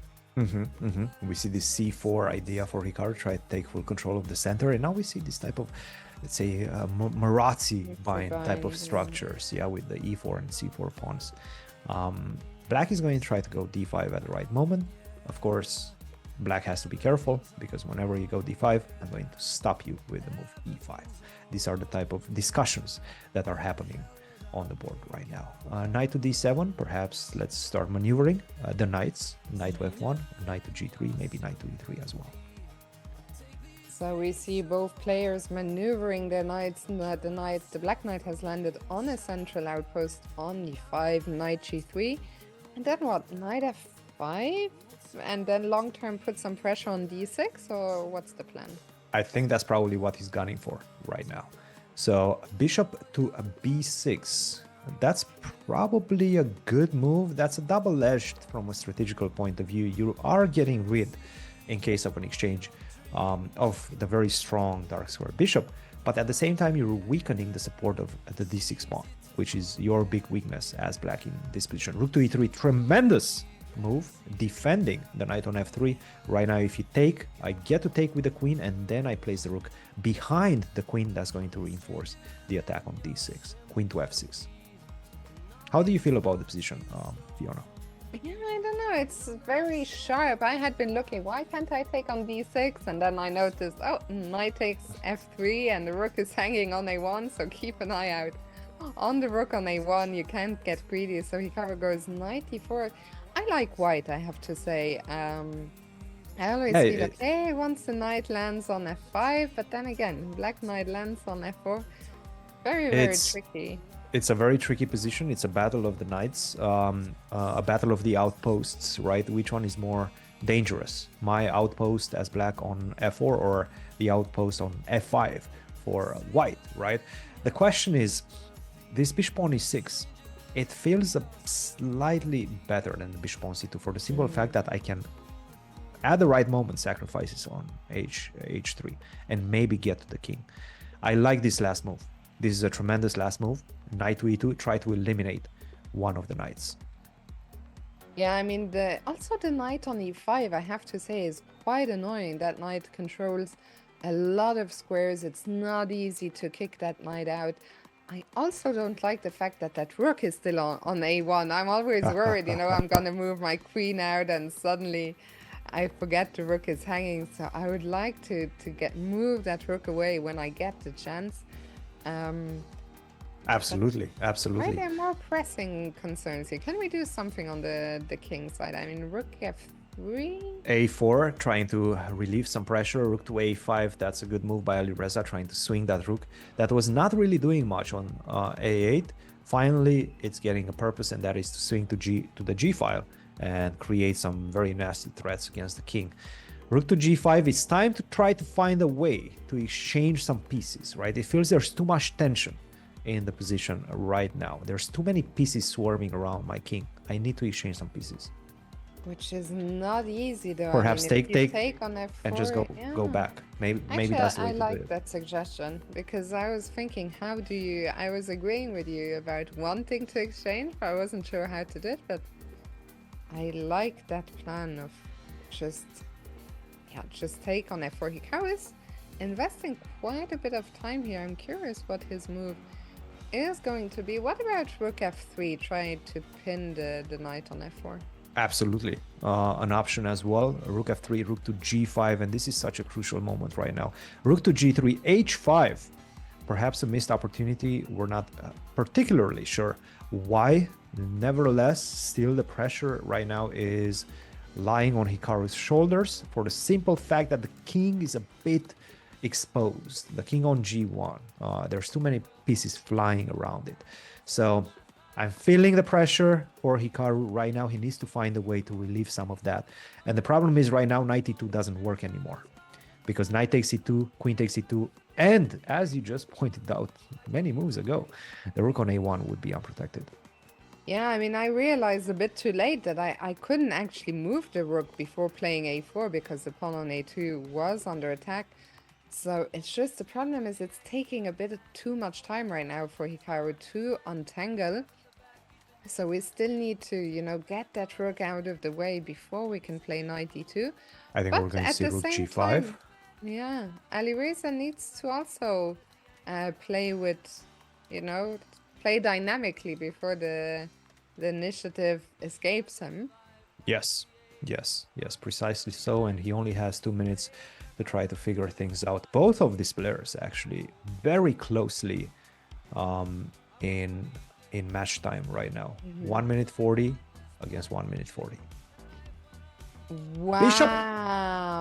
He found it. He found the double exclam move. Wow, what a decision. I saw that this was the top move, but I couldn't even understand it. I was like, surely he's not gonna do that. I think he just wants to simply open up the h file. So you take, I take back. If you take with the queen, I take back the knight on d4, reestablish material balance, and you're in trouble. If you don't take my pawn, then you're going to get mated on the king side with rook h5, queen h6, or queen to h4, and something lands on h1. Dire straits right now for Hikaru. And the problem is king to g1. I also have the move queen takes d4. Queen takes d4 and knight to e2 and transition into that endgame, which is a very unpleasant endgame. I mean, Alireza's tactical vision. Yeah, knight bishop g4 was absolutely insane. On full display here. Yeah, for me, the move of the match so far. The match is still young, but to find that in this situation, very, very impressive. The problem is that Hikaru doesn't really have a move. As you said, king h1 is the move you want to make, but you run into queen takes d4, so... Yeah, no. Right now, try? queen takes g4, let's go for it. Rook to h5, at least prove that you're going to find the mate in the position. I think you have to start with, I like this move. Queen takes g4. You need to get rid of that pawn on g4 for the simple fact that finally right now you have somewhat of a threat in the position. And if you don't find a mate, maybe I can get back into this game. I think queen to d4 was a step in the wrong direction, by the way, for Alireza. Hikaru invested a bunch of time, but it looks like it's paying off right now. Also, black has to Let's take on d6. Let's take on d6. Take on d6. Why you not? Cannot black take. Cannot take. Because you get checkmated. Yeah. Go for it. Go for it. You have to go for it. No, not king to g1. I'm actually not sure why he refused. Okay. I understand why. That would have been an exchange sacrifice. I think he might have. I think he saw it maybe. I don't know. I'm looking at Hikaru is kind of briefly shaking his head. But anyway, let's stick with it. I mean, if you're black and you spot rook d6 now, how do you stop that threat? That's a very good question. Now you have to still go for it. You have to go rook takes d6. f3 probably not the right move. For the wait a minute. Is this just knight d2? That's an exchange sacrifice, at least. Yeah, I think... the problem is that from g3, the knight defends the rook on h5 as well. Something went very seriously wrong here, unfortunately. I mean, Hikaru was almost back in it. And it's not only the exchange, it's also you're still under a tremendous attack after queen c3. Like, this king is still not safe. Despite the fact that you have a very nice structure, it's still not safe. Yeah, bishop d3, I guess. No, he went back. Okay, to b1. Yeah. Hikaru will get one more game. He's going to be down going into the final game. He needs to take that final game. He needs to keep this match close. It's so important. But this one is not over yet. There's still some... Not over just yet, yeah. That bishop on a2 is always going to be a menace, creating... Oh, but if we have to swap queens, then... And that's the problem. Once the material kind of simplifies, then these players, when it comes to just converting simple advantages, they're very good at it. So you have to keep some sort of dynamic chances in the position to try to turn things around. c4, okay. Yeah, rook to b3. Bishop to e4 was already a threat. Alireza, he has been quite clinical. Apart from the first endgame, which he didn't manage to convert, this one and the previous one were convincing. We see Hikaru is not happy as he goes down 2.5, 4.5. But you can see, he understands. Look, there's still one more game. Lock in right now. Lock in, still finish the 5+1, then you're going to have the break. You're going to be able to regroup and kind of refresh your mental energy. But right now, there's no time for that. You need to play the next game. And it looks to me like they are playing the next game already. I'm not sure why it hasn't popped up for us. It hasn't started on our end just yet, but I think we're just about to receive it. But yes, it hasn't started on our end yet. One more game. They're right now playing it. We're having some lag. We're experiencing some lag, but it's coming. The game is coming. Hikaru will have the black pieces, and he's going to have to try to win that one. I don't know. Let us know in the chat, guys, if you can see the game anywhere. Yeah, I think I see it. Yep. With no names. got it. It's there. We don't have the names yet. And I think this is going to be like this. And no clocks either. We don't have the clocks. It's okay. We're just going to... We'll just have to judge this game by the position and the player's body language, I guess.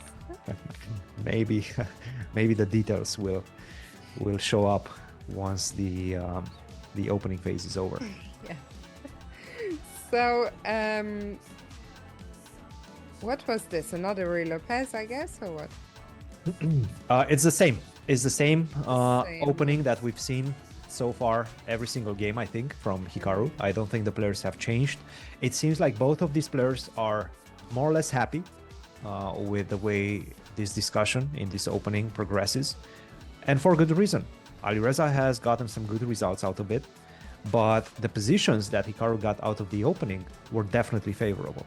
So Hikaru, I think he's happy with the way the opening phase is going. He just needs to fine-tune a bit in the middle. Oh, Christian, let's... Yes. I think the game is up. Should we just refresh? I'll just try to refresh it. Yeah, I think that's what. Let's see. Right. There we go. Here we go. We got it. We got it. Now we have the names. Whoa. Yeah. Whoa. I see a double question mark. This is not good news. What's happening? What exactly is happening? Oh, I understand. So if you take on c6, I go queen h3, I checkmate you. But I can start with e6.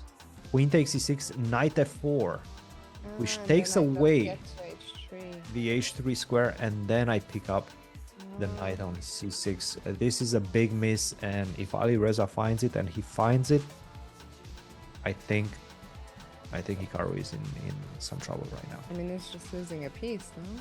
Yes, Okay, I believe still so. the white king is open, so there will be some counterplay. But yeah, this is not... I think probably e6 was just missed and nicely spotted by Alireza. Look, I've done commentary for the St. Louis Rabbit and Blitz and the Sinkfield Cup, and I've seen Alireza up close. He's really good at spotting tactics. His tactical vision is off the charts. Hikaru's is off the charts as well. But Alireza, whenever he's in shape, he doesn't miss this type of opportunities. That's the problem. So Hikaru's... What is his plan? His plan is now to take on f3 and take on h2. Yes. So... I don't think you have time. But maybe you do have time to take on c6. Wait a minute. Let's try to calculate this, Fiona. Are you up for it? Are you ready for it? I'm ready. Should we try to calculate? So With a bit of luck, the players will get there before us. So knight f3, you don't go to h1 because you get checkmated. Knight, king g2, queen takes h2, you take my knight on f3, I take the pawn on e6 with a check, opening up the rook. But then I think you just simply cover up with knight f4. I don't have enough. I don't have enough fire. You've given too many pieces away. I think that's the problem. So this whole blockade happens on the f4 square. Perhaps you have to try to start with f takes e6, but then I can just simply block the action of your queen with knight g3. I'm going to be a piece up. Yeah, I just don't see. I mean, maybe I'm with you that we just have to take on e6 if there is no other choice. I would love to take on h2, but if we're not seeing anything and the computer is confirming there is nothing, then it's better to hold on to the piece and just try and create chances with one piece down rather than two pieces down. Absolutely. He goes for it. He goes for it. He goes for it, and probably for good reason from purely a practical perspective. You have to. Look, you cannot really play with a piece down. You need to go for broke at this point. This is your only option. This is also not so bad, right? Queen d2, g5, and we will regain the bishop on f4. Yes. We'll still be down one piece, but the question is, will the white a rook. king... A rook. A rook. We're down a rook, it's the problem. Jesus. That's the problem. We're no longer down a piece. Now we're down a rook and a piece. We're probably getting a piece back, but it's going to be down a rook. Yeah, let's let's see. The king is still not safe. If this bishop on b5, on b6 would actually be on b5, would be a light square bishop, then you would have much better chances. You have to go for g5. G5 has to be played. Have to go for g5. And another problem for Hikaru is that the players still have time. Like if this would be a time scramble with 5 seconds for both players, then it would be much more reinforcing. But right now it's a bit problematic. You have to go for g5 though. Let's go. I'm curious what Hikaru is thinking about here. Let's go. G5, and he goes okay, for it. G5 is on the board. And where is the white king going to hide? Back on d1? Yeah, hide towards d1.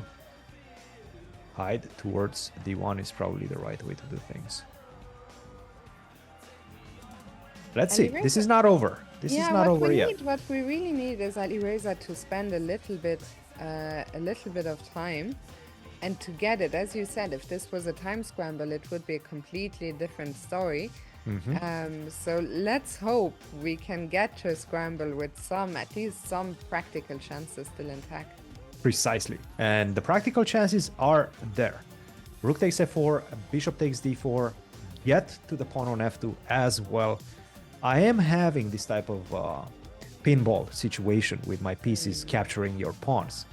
Whether that's going to lead to something, we're going to have to wait and see.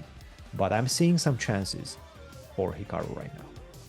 Yeah, I mean, he does get the pawn on d4. Well, e6 is going to fall though. Yes, e6, he probably wants to go king g7. King g...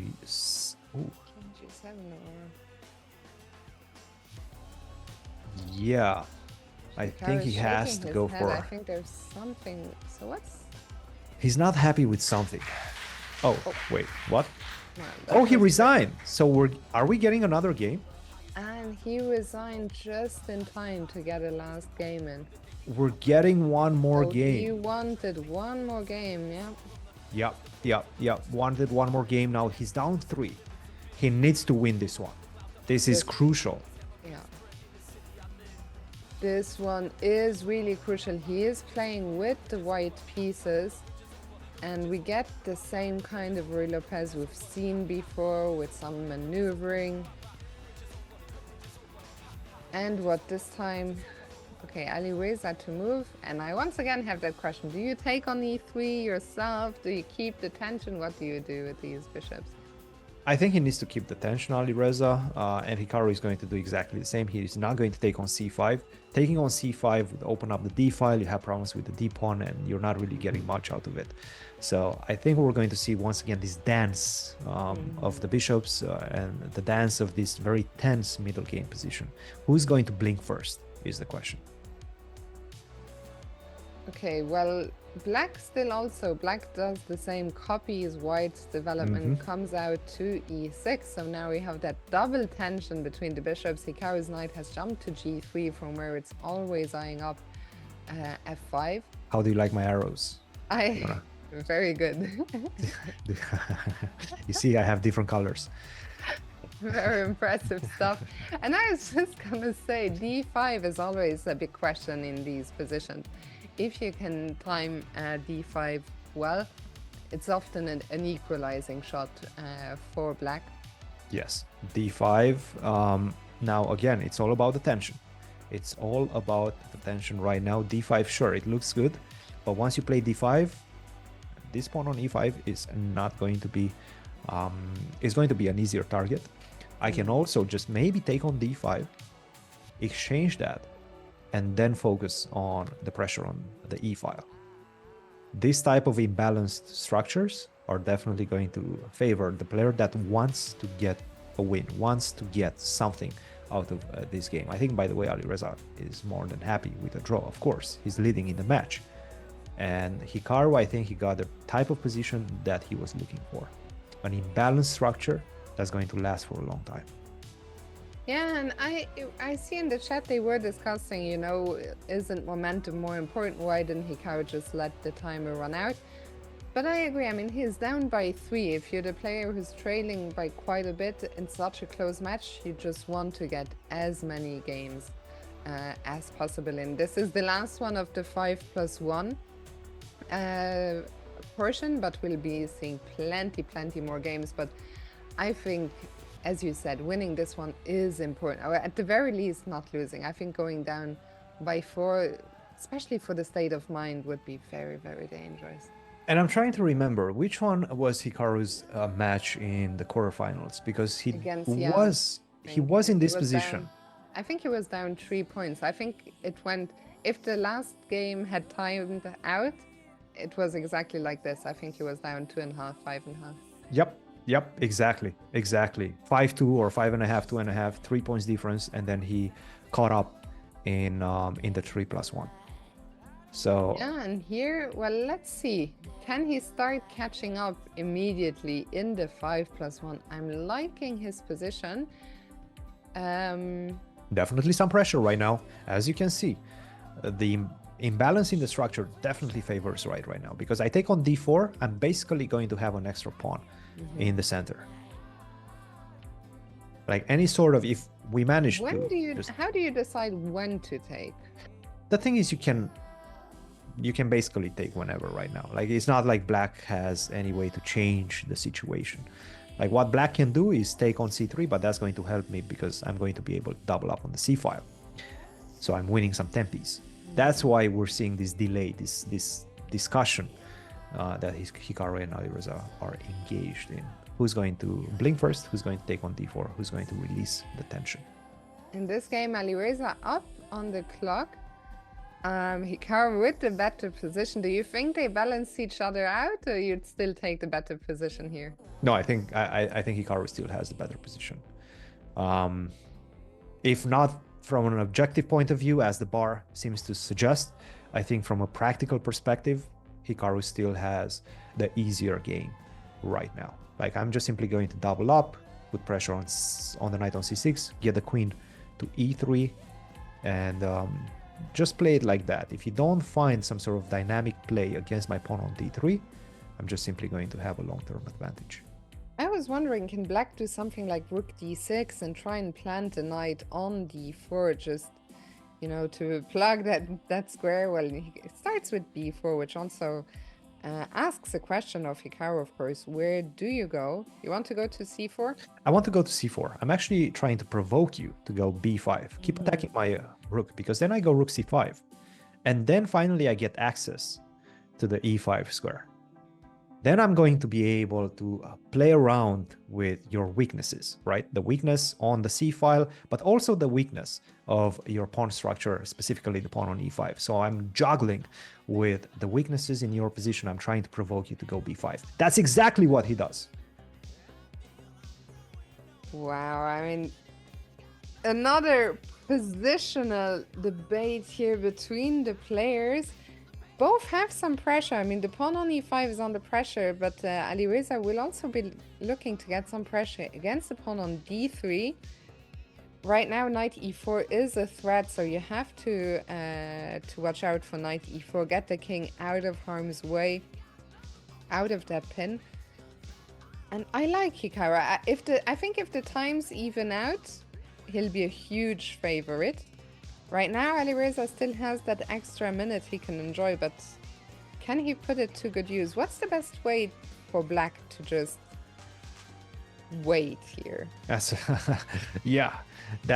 a very good question. The thing is, as black, you have a lot of moves that look similar in terms of strength, but this one was not one of them, because right now after rook to c2, which is pretty much forced, I don't think you have any other options. I guess and rook Alireza d5 will once again have a big question after rook c2. Do you swap queens or not? Just don't go rook d5. Yeah. This is a big... Okay, excellent. Rook to c2, very good. Because rook d5, it looks very good. You're setting up this pin, but queen takes c3 and then knight e7, and the knights would have captured the rook on d5. Now we have a completely different approach.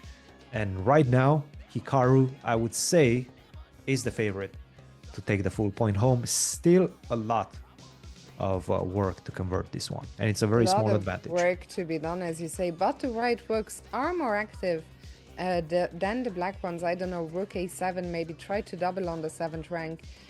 If you can, maybe slowly bring the king. This is gonna be a long, long game. But after this game, the players will get a 15-minute break, which is quite a long break before the 3+1 portion. So let's see. I mean, this game, and I think both players know it is crucial. Can Alireza hold on to his 3-point lead? Can he increase his lead, or will Hikaru bring it back to a 2-point difference? It's a lot at stake here for this last 5+1 game. And regardless of what happened in this game, what would you do?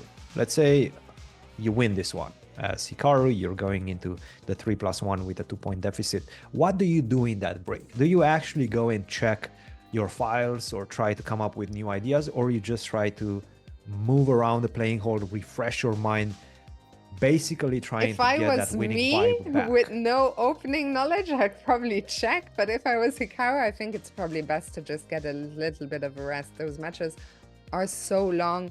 You know, Hikaru, he knows so many different openings. He can move away from the Ruy Lopez. If I would just think about it, you know, rest and think about, okay, what has been working for me, what hasn't, but maybe not, you know, sit down at a laptop like you're Clear the already mind, spending clear the so mind, much. yeah? Yeah, just try and clear the mind and, you know, make those decisions humanly rather than with a computer. I think I would opt for the same treatment, if you might. And by the way, the players are more or less having the same time on the clock right now. 50 seconds for both. And the last few moves, I would say, improved the situation for Hikaru. Now you're giving me another important square. The knight on h4 basically is going to arrest the movement of the knight on e7. You no longer are able to go knight g6 or knight anywhere because I jumped to f5. If I manage to get the knight to f5, then you're going to be in deep danger. But Hikaru, don't spend time right now. Right now is the time to put pressure, and that's exactly what he does. We got a bunch of moves coming in fast, maybe some tiny lag issues again. I believe so. I believe we had some lag. And I guess the king will go back to e8 again, and then what? Oh, king comes forward. Knight f5 is an option. I'm happy to see the king come to e6. I think, you know, if black isn't careful, he could I don't like find... this move. I don't like this move. Three. I don't like this move. You're giving me that square for no particular reason. I think rook c3 might be a bit problematic. What perhaps what he wants after rook c3 is to go rook takes e7. Okay, take. This is still, look, the dance of the knights is coming. I understand. I'm starting to understand b3. He's going to go king d2 or king d1 and then get the knight to c2 and try to capture this pawn on b4. I'm shocked the computer thinks this is equal. I would take white every day of the week here. I'm not sure. I mean, black is still feels so tied down to me. That knight on e7 still not moving. Yes. To not allow the other knight, the white knight into f5.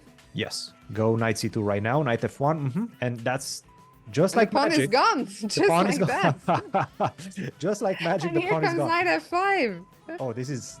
I'm not going to say this is over, but this is We starting. blinked for 1 second and life is very good. That's it. Actually, the game is over. Actually, the game was over. Oh my goodness. Well, we maybe missed. Let's maybe just click back just the crucial moment there, because that happened so fast.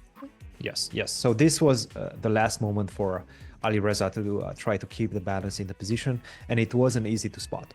What he had to understand is that the knight on g3 not only can go to f1 and deliver the check, but he can also set up this knight takes e4 by just simply pinning the pawn on d3. Not an easy thing to do, especially with a couple of seconds on the clock.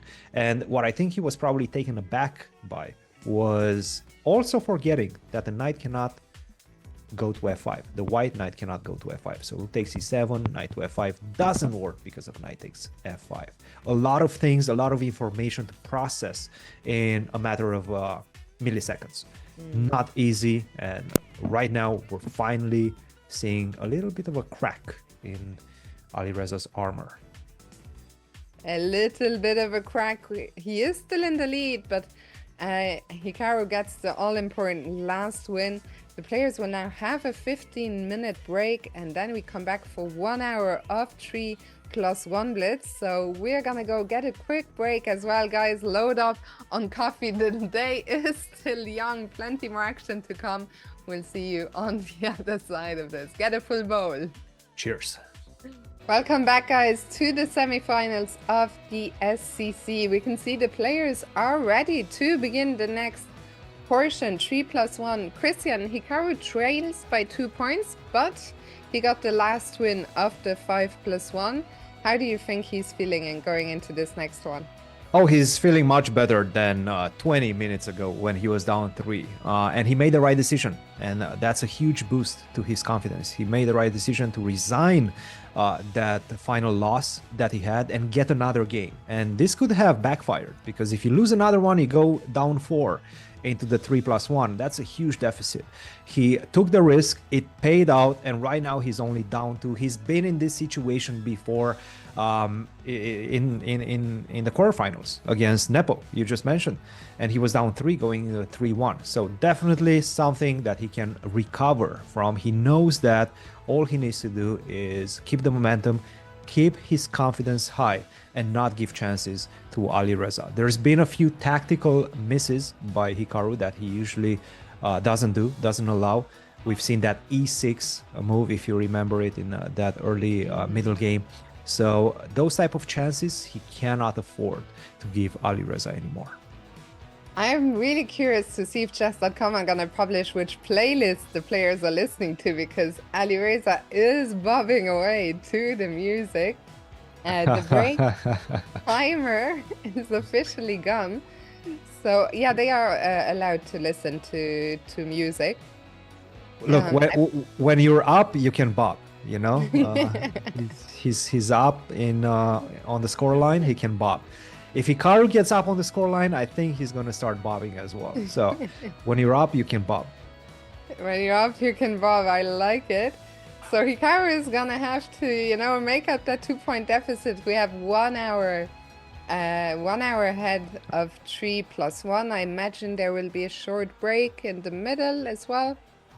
Yes. But I think it's important, you know, in this match, as we discussed before, unlike against Nepo, where I think Hikaru knew he was a huge favorite in the bullet, against Alireza, he cannot bank on making a comeback, you know, in bullet. He might, but he might not. So he's gonna also have to try and, you know, narrow the gap in this 3+1 portion. Do you think we'll see a mix-up in the openings? We've seen a lot of the same. What do you expect?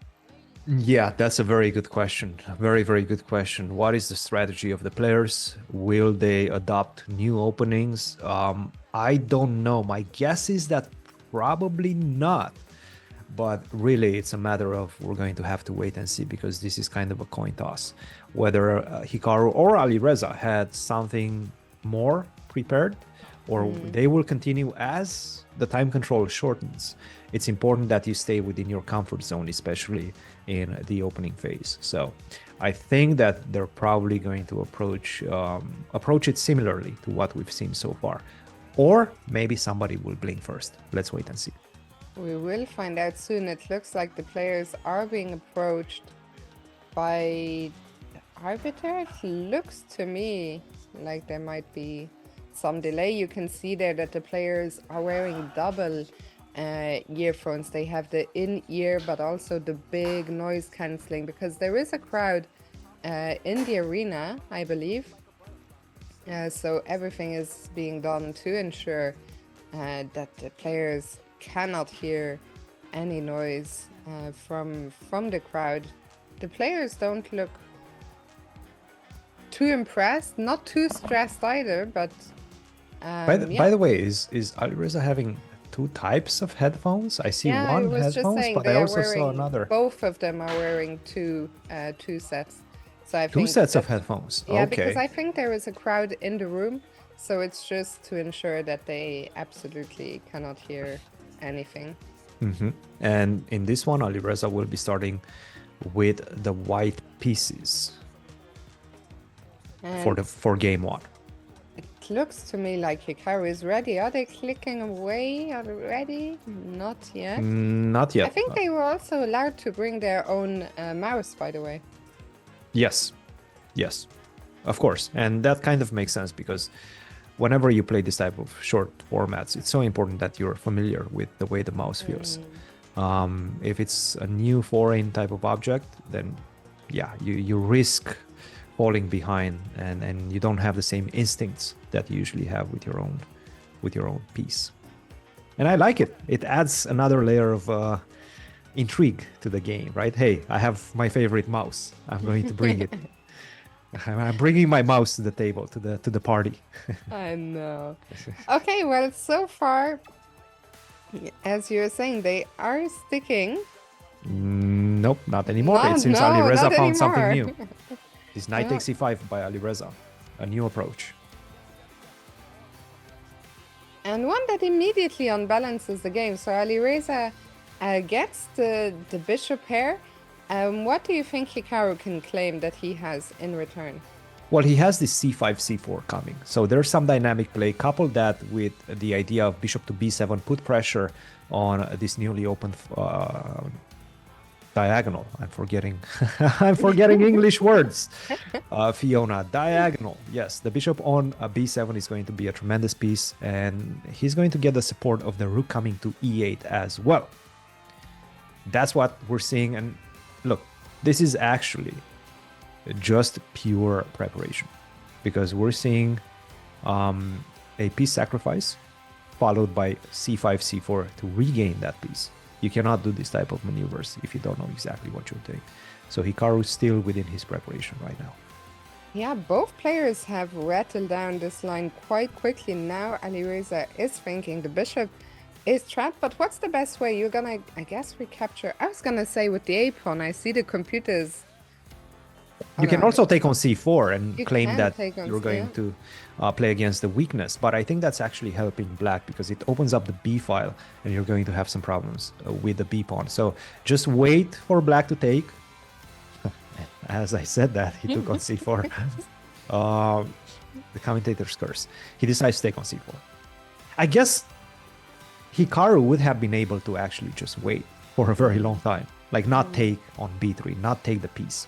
Just keep Alireza waiting. Alireza wanted to commit to a certain So what path. do you make of this pawn structure? White has an isolated pawn on e4, but black has the weakness on c4. So how do you think they balance out? Well, none of these pawns are easily attackable, right? The pawn on e4 perhaps a bit more easy for the simple fact that I have my bishop ready to target it. The question is, how are you going to double target it? Because the knight on c3 is doing a tremendous job defending it. So for the moment, I cannot consider these two pawns a weakness. Sure, maybe in the long run, they're going to turn into a structural weakness, but for the moment, I feel like both of these pawns are more or less fine. And b4. Okay, a very interesting move. Offering black that he can get rid of his isolated pawn if he wants to take en passant, which he does. But now a6 will be a weakness in the long term. Hikaru, I guess, is going to try and use the c file. Yes. Try to use the c file. And now, without the pawn on c4, now I can finally utilize the c file to attack in dislodge the knight from c3. And if I manage to do so, finally, the pawn on e4 is going to come under attack. By the way, we only saw, out of the 9 games, did we only see one draw? I believe so. I believe so. I think that was the second game. Yeah. No, these guys are here to fight. They're really Very fighting match. Unbelievable. It's a very tense match. Very tense match, and to be honest, most of those games have been decided in those time scrambles. So Speaking of Alireza, under a minute, I always wonder if the players adapt very easily, because 5+1 and 3+1, they are different beasts. I mean, 3+1 is so much faster. There's never really, you know, in 5+1, sometimes you can invest a minute or something if it's a very crucial decision, but 3+1 is a different beast. Absolutely. What happened to the time? It just jumped. Wasn't Alireza just under a minute a second ago? You're actually right. I'm not sure what we've seen happen on the clock. Perhaps the clocks were reversed, perhaps. But now he needs to find knight to c6, because if he allows rook to b7, any sort of shenanigans. And in fact, even bishop takes c7 might be a threat, and he finds knight to c6. That loses a pawn, but after knight to d4, I do believe this might be enough. This pressure on the c file might be enough to establish equality in the position. Just take on c2, knight to d5, and that's going to be the critical moment. How do you just defend against knight to e7? Huge threat in the position. Very, very scary, actually. Okay, computer doesn't like knight b5. I actually like it. I think practically the other one was very, very tricky to defend with so little time. I'm not a big fan of this, to be honest. No? No. Just this endgame are so difficult. Yes, and now you also have bishop to f8, but rook to a5 in general, followed by b5. Whenever I see a passed pawn, I'm extremely afraid in this type of situations. And if I see two connected passed pawns, then it feels practically not lost, but in big danger. I'm surprised Alireza hasn't played. Okay, it does go for difficult for bishop f8. The moves are coming in so fast again. Now I'm happy. Because I have a pass pawn of my own. It's all about having some sort of dynamic play in the position, and this pawn is going to help Hikaru try to find some sort of compensation right now. Yeah, if he could eliminate one of the two pawns on the queen side, or advance his pawn, let's say all the way to e2, then everything is possible. He could even win this game. I mean, we've seen Hikaru win positions like this so many times before. Absolutely. The white king has run into some kind of net. I don't think it will be so easy to take advantage, but I think rook a5 is a very crucial move right now for Alireza if he manages to find it. If he doesn't, then I think his advantage disappears. Okay, h3 sure can be played as well, but that's not an easy move to make. I think rook a5 is much easier. I don't know if he played h3 and e4. I guess so. So e4. Now you have to stop. The time is on our side. I have no idea if the clocks are anywhere accurate. Okay, no. I have a feeling they're probably not. Looks like we cannot trust the clocks at all, unfortunately.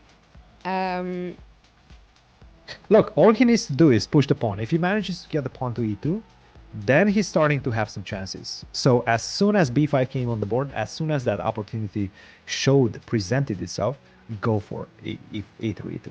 Go, keep going. e2, I'm sure Hikaru has played it already. I mean, there is not too much choice. Well, he could maybe consider taking on c4, but I guess the moves are... Oh! Rook takes f4. Whoa. That's a piece right there. That is a piece right there, Fiona. And I think white right now needs to somewhat force a draw in the position, and he does that. Rook takes c4. That is what he does. We get our second draw only of the match. I'm very curious if chess.com has the same game feed as we do, because for 3+1 it's already challenging, but for Bullet it's imagine how Bullet is going to look like. Tough. We're basically going to start a game. We're going to chat about the game without seeing any moves, and then we're going to see the end result. Especially with the auto follow, the games will just always jump away, and we have no idea what happened. But that was an important hold. I mean, Hikaru was losing in that game. Yeah. So to hold it was huge. Huge hold. And all of the points matter the same. You don't get the weighted, let's say, point system where sometimes in rapid or longer time controls you get more points for a win. It's all the same. So right now we're still at a 2-point deficit for Hikaru, a deficit that can definitely be mounted back. I mean, again, I would be shocked if he was... Maybe he is still thinking, but for him to spend 30 seconds on this, on move 8, I'd be... I mean, who knows? Like, that's the problem, right? With the lag, it's like... I mean, I don't think he's spending that much time here, but... We're still in the opening phase. I don't think we've... Yeah, of course. Bishop h4, followed by g5, bishop to g3, knight to e4, take on c5, and now knight to c6. Now, this is a big decision, by the way, what Alireza has taken to go for g5, weaken the king so much. But it's all about whether Alireza, right now, down a pawn, And to be honest, fighting the two bishops as well will be able to get some sort of counter chances on the queen side and against the king left in the center right now. Here we are back in more sharp territory here. Hikaru is shaking his head though. He has a feeling that something's gone wrong. Yes. These knights look very, very dangerous there in the center. Yeah, and these knights are going to be supported by that queen as well.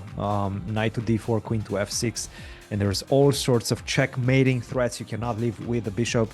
You don't have time to breathe right now as a white. The problem is knight d4, queen b2, queen f6. Now you have to deal with queen attack ideas with knight to f3. So rook to d1 is the way he decides to play against this. Queen f6, attacking the rook on a1, rook to d1, and now we're expecting knight to d4. Still, the game is not over. We understand the bar is saying that black might be having the edge, but give me a few moves. Let me get this king to safety, and I'm back in this game. I'm completely back in this game. I was just gonna say, it still feels like, yeah, the bar is saying black is slightly better, but this is a game that can turn very, very quickly. Alireza now spending some time. I mean, do you take the pawn on c5? Do you take first on g3? Do you take now on c5, or do you want to keep the knight on e4? You certainly can. By the way, you can take a piece right now. You can go g4. I cannot move my knight because of queen takes f2. So you can actually take a piece. But the thing is, you do take the piece, but I am getting a very nice... Once you take on f3, I take back with the g pawn, and it's some sort of a cocoon, right? But if you take, I can take on d4, king. Right? Right, that's also an option. Even though bishop takes c2 followed by...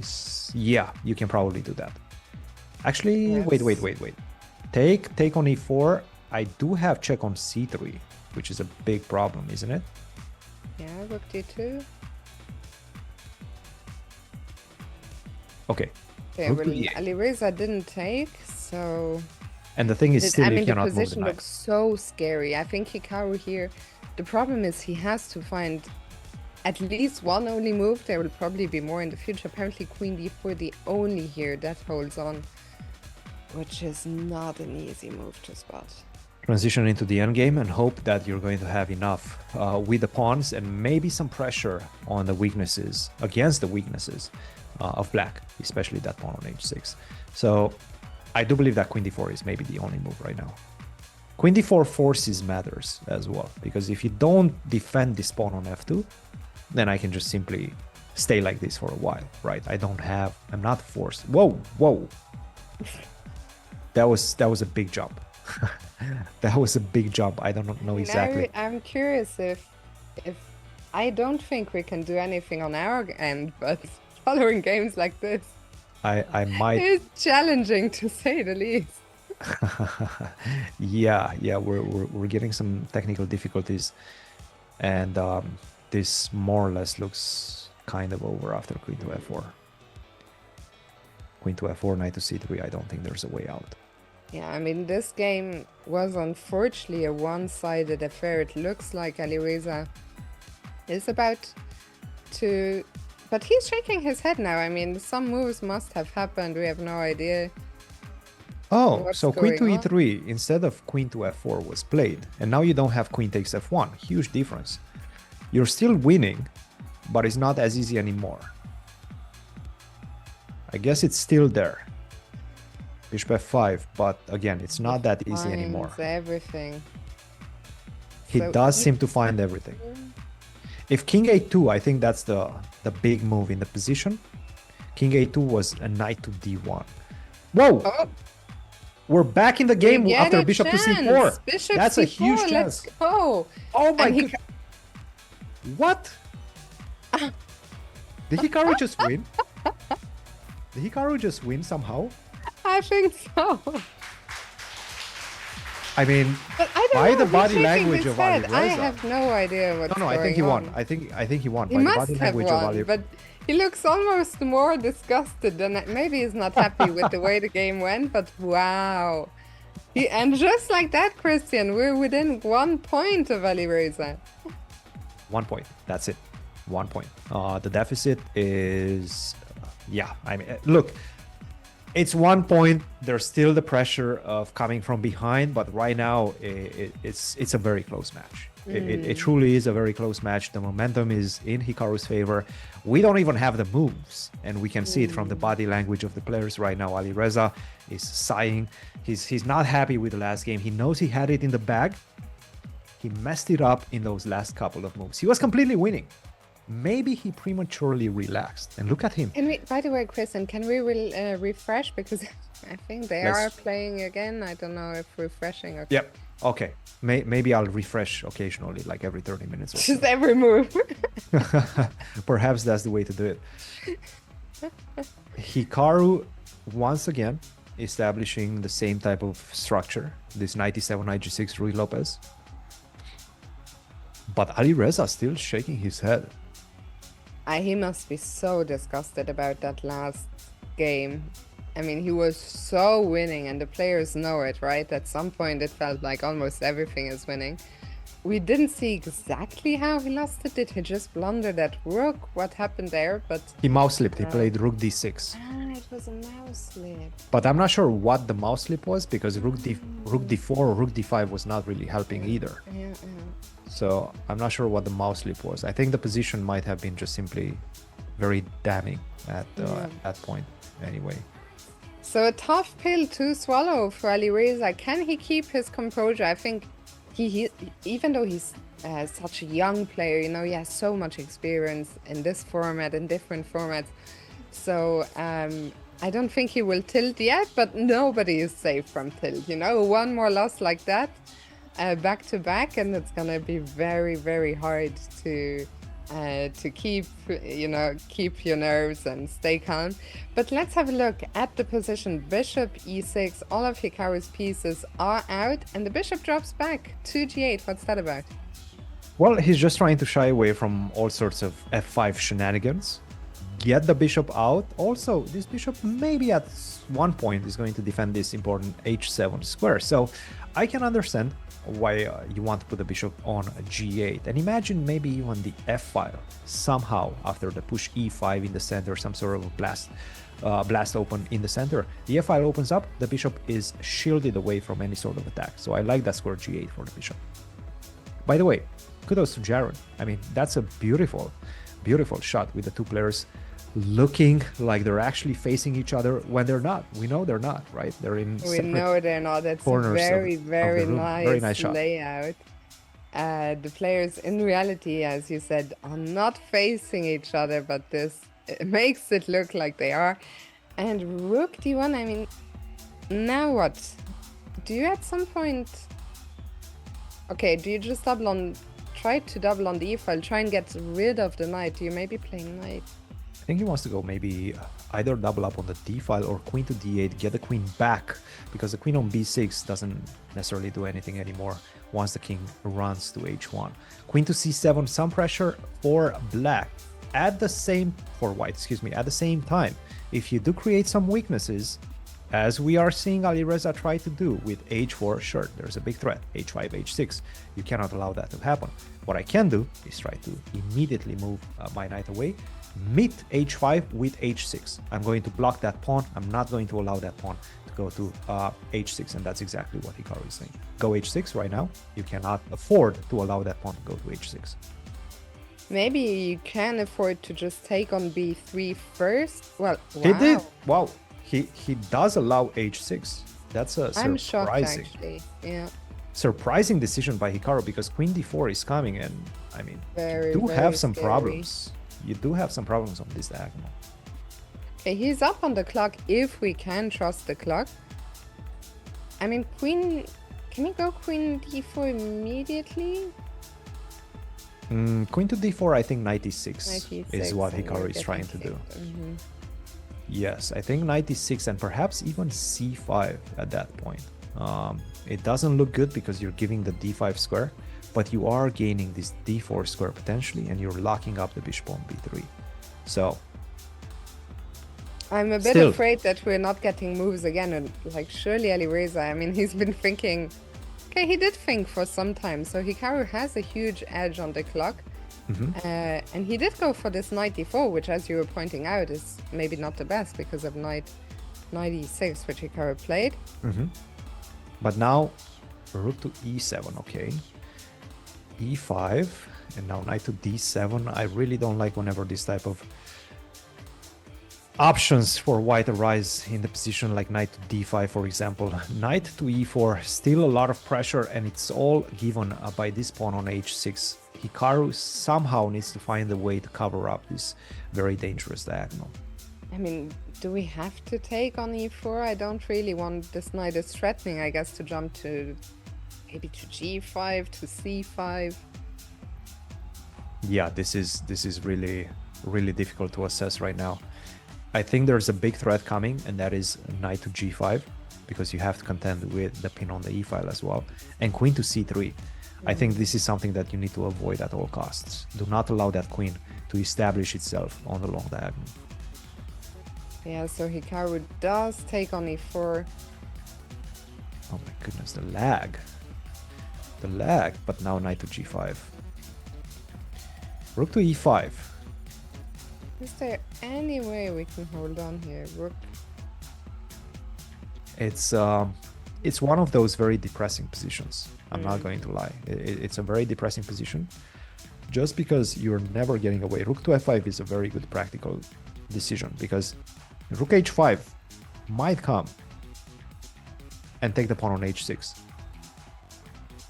Okay, I mean, if we can get rid of the pawn on h6, that will be the first moment in a long time that we've been happy in this game. He's making some progress here. I mean, the position, objectively speaking, It's all about the pin. still lost.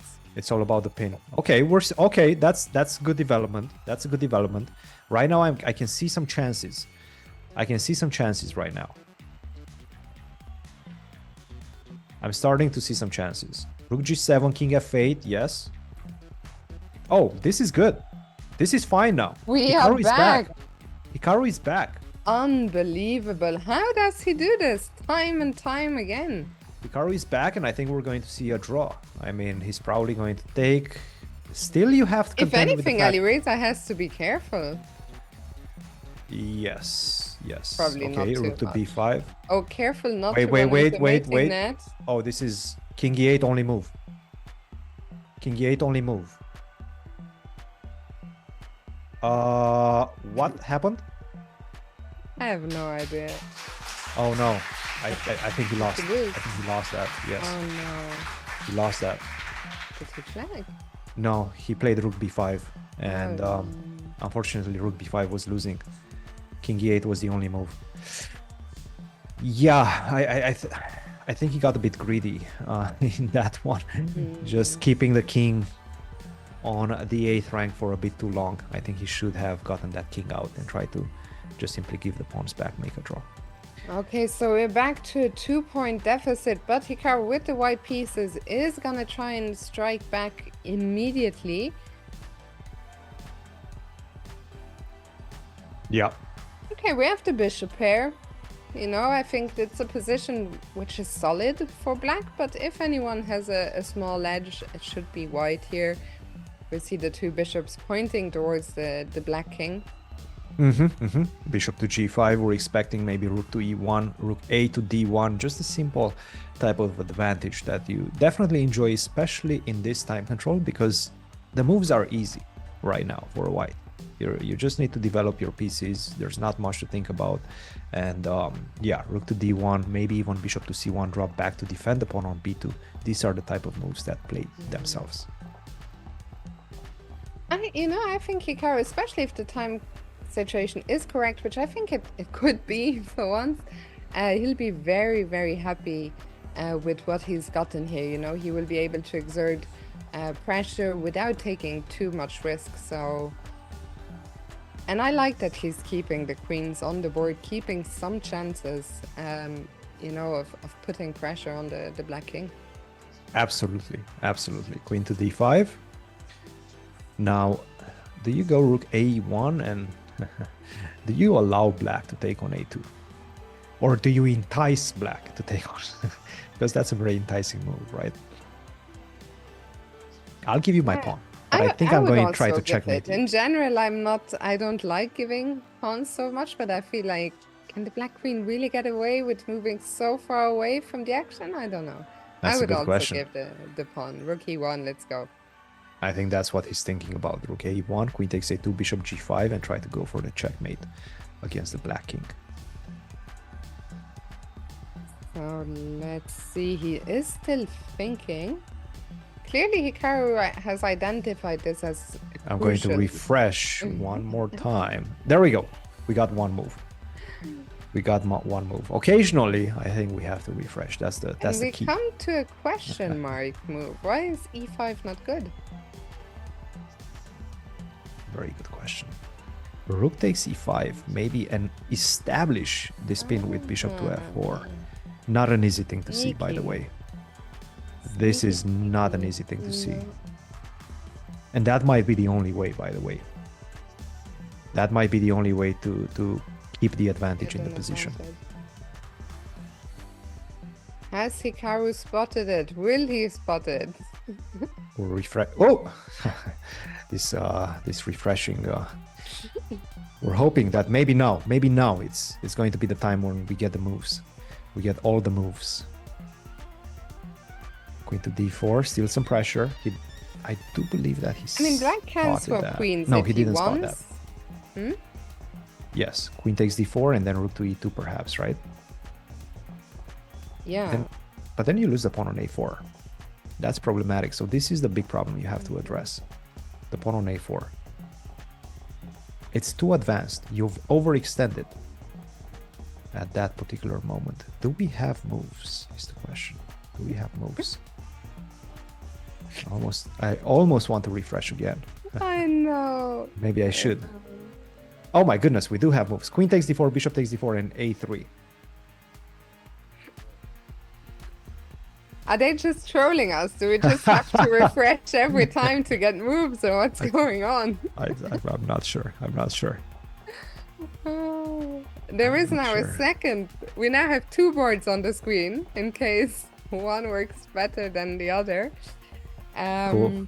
Yeah, and I do think that the other one is working better than ours right now, which I'm not 100%. Oh, there we go. Now I'm getting some more moves once again. Knight to e4. Now our board is better than keeps changing. I like Zealot Charge was telling us a few minutes ago that we're doing great, but that unfortunately the stream is unwatchable. He wished us good luck and left. And he's now back saying the official stream has the same issue. So I'm back with you fine people. Welcome back to Zealot Charge. I'm glad to hear. I think not there's the only ones. I think we're not the only ones. I think it's look, the internet in my house is pretty good. That's all I know. It should be the best in business in terms of. I mean, I am curious because I'm sure there's so many people watching already, but imagine how many people are gonna be watching Hans against Magnus. I mean, yeah, no, that's the thing. That's the thing. There's some lag. There's definitely some lag. I think some lag is being very kind. You have to pay 1,500 to get the moves. Yeah. Yes, maybe you do. Did we make that payment, Fiona? Did we wire in time? No, I didn't get the memo that I had to, you know. Whoa. Okay, I see why. F4 followed by C5 and A6. Wow, very nice. Utilizing the pin along the 7th rank, and if you get that passed pawn, that should... He found it. A6, yes. If you take C5, King E6, Bishop C4, King F6, and then I just pick up the pawn on A6 and you lose C6 as well. You're losing 2 pawns. This should be very close to game over. I mean, how do you hold on as black? Knight to E3, he decides... 3. But now I can just simply go King F3. and then take on b7, and then you're losing the exchange. Because king c7, I'm just going to get a queen, you're going to take my queen, and I'm going to take the rook on... Oh no, king f2, actually, I think it's better, perhaps. Okay, big moment right now, 14 seconds, perhaps I should refresh, but I cannot refresh. Oh, there we go, we're getting moves. Okay, our pass pawn is gone. Well, we're getting a new passer. Yes, we are. Okay, the good news is only Hikaru can win this game. The time situation is very tense, down to 10 seconds. Black is going to take on c5 at some point. It doesn't matter. It's all about this A passed pawn. It's a huge passed pawn, and I really like what he did with a g4, g5, because right now there's another pawn on the light squares. But Bishop to suddenly d3. Black has regrouped. Yeah. I mean, Hikaru's gonna try and also go for the pawn on g6. Get bishop to g8 and follow it up with a4, a5. I still like the practical chances. The problem is we only have 2 pawns, so we need to put all our eggs in. Well, I guess that's a draw. That's a draw. Okay, so I think if my math is correct, we're still at the 2-point deficit. Am I right? I think so. I think we're at the 2-point deficit. Okay, cool. Let me refresh just for game aborted. Okay, I think it's break time. I think it's break time, and I think they are trying to deal with the servers as well, because we're probably not the only ones with this issue right now. Okay, well, we are going to go for a quick break as well. Let's hope that the moves come in a bit faster for the next portion. Still, I don't even know how much time was left on the match clock. I guess roughly half. So guys, stay tuned. Fingers crossed the lag issues disappear. Fingers crossed, guys. We'll be back soon for the remainder of the 3+1 portion. Welcome back, everyone. It's the SCC semi-finals. Currently, Hikaru is trailing by 2 points. We are halfway through the 3+1 portion. After that, half an hour of bullet remains. Christian, I guess Hikaru will be eager to immediately win the next game and try to close the gap, because it's been quite a long time now that he has been trailing in this match. Yes, it's exactly the same situation as we were when we first started the 3+1, 2 points deficit. He's back to 2 points deficit, and they're playing exactly the same opening. So, and I do believe that he won the first game, if I'm not mistaken. Nevertheless, right now, Hikaru definitely feeling good, and let's try to get this one. This was the one where he swindled, right? I believe so. I believe there was a swindle in this one, and he probably closed that gap to 1 point deficit. Let's see if he can manage to do so once again. Ideally, without the swindle part. Right, just crush, because that game had us sweating. And that's F5, Alireza, he is looking. If it's not, then it's big trouble. If it's not, then it's big trouble. Yeah, and we're still here. We are still here. We are still here for a second. The stream said we're going to be right back, but we're back. It took us less than a second. You see how fast we are. And F6. By the way, Fiona, how do you defend? How do you defend the king? I have absolutely no idea at all. I cannot play G6, right? I think Queen H6 is just game over. Yes, G6. If you're forced to go G6, Queen H6, that's it. So that's exactly how White is going to try to handle this situation. Get the knight to D5, go Queen to G5, force a reaction, force Black to go G6, defend against the mate. And that might be problematic. I think Hikaru realizes that perhaps something went wrong in the opening. I think something definitely went wrong. The question is, what is he gonna do after Queen G5, threatening mate on G7? You still cannot play G6, so I guess he has to go knight G6. Yes, that is his idea. Queen to G5. There's no other way to meet that but to go knight g6. And what is Hikaru's idea? So if Alireza then takes on g7, is his idea just to... You can even do this. Yeah, that's what I was worried about. And maybe not recapture on g7, but yeah, it all looks very scary. Is this all... Oh, it's all on the board, but without the queen g5 inclusion. Yes. And I think this actually gives Hikaru some chances. I really like the fact that the queens are still on the board. I do not like the endgame with a couple of pawns down. I like when I have my queens, I have these knights that are going to be able to work quite nicely with the queen. So I think the last few moves, definitely the momentum is shifting in Hikaru's favor. Still a very difficult position, by the way. Of course, the rooks are looking at each other. Alireza grabs the pawn, but e4 is hanging and Hikaru is getting some counterplay here. I think maybe he just simply missed that after queen e4, bishop h6. Sure, queen to f8 is a huge threat, but can I just simply go queen to d4 and exchange the queens? That looks like the saving grace, and then we get an endgame where I'm not even sure who is better in that endgame. Precisely, I have knight g4 displaced, and he takes it. He takes it. Now knight to d3 has to be played, and I think it's an easy move to play. There he and goes. Hikaru plays it. I don't think you can take on b5 right now. And he goes for queen to a7. Be careful. Do not allow queen takes f7. So what you have to do is try to go either queen to d5, centralize the queen, defend the pawn on f7, or rook to e7 would have been a bit more precise. You know, I don't know why this position gave me flashbacks to that St. Louis Rapid and Blitz game where Hikaru missed the mate against Alireza, where he blundered the mate. Yes. Which I'm sure is still, you know, on both the players' minds. So with this queen on...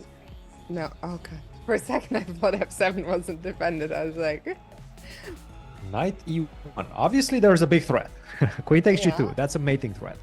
You have to defend against that. You have a couple of options to do so. Rook f2 or queen to f2. Queen f2 just feels like the much more practical approach and perhaps the better move in the position.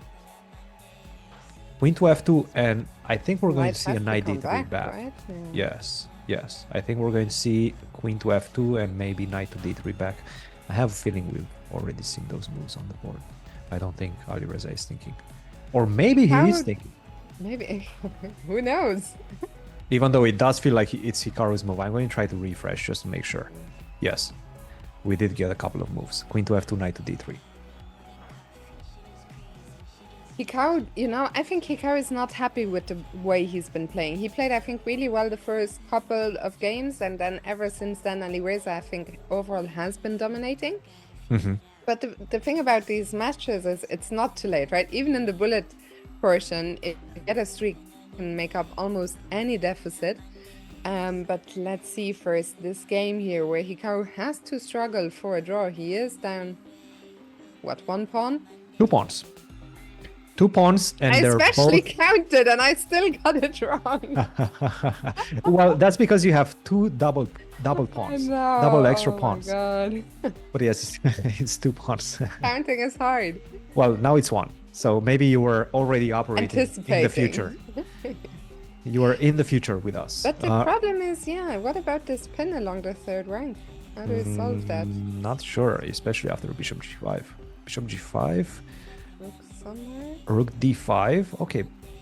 At least from a practical perspective, it doesn't look as deadly, but I think queen e2 and maybe some ideas of queen to e8 would have been problematic. One of the problems behind rook d5 was that the queen wasn't defending f7 any longer, but that's neither here nor there. Hikaru has escaped the pin, and now he's back in the game. The players are down 2 seconds.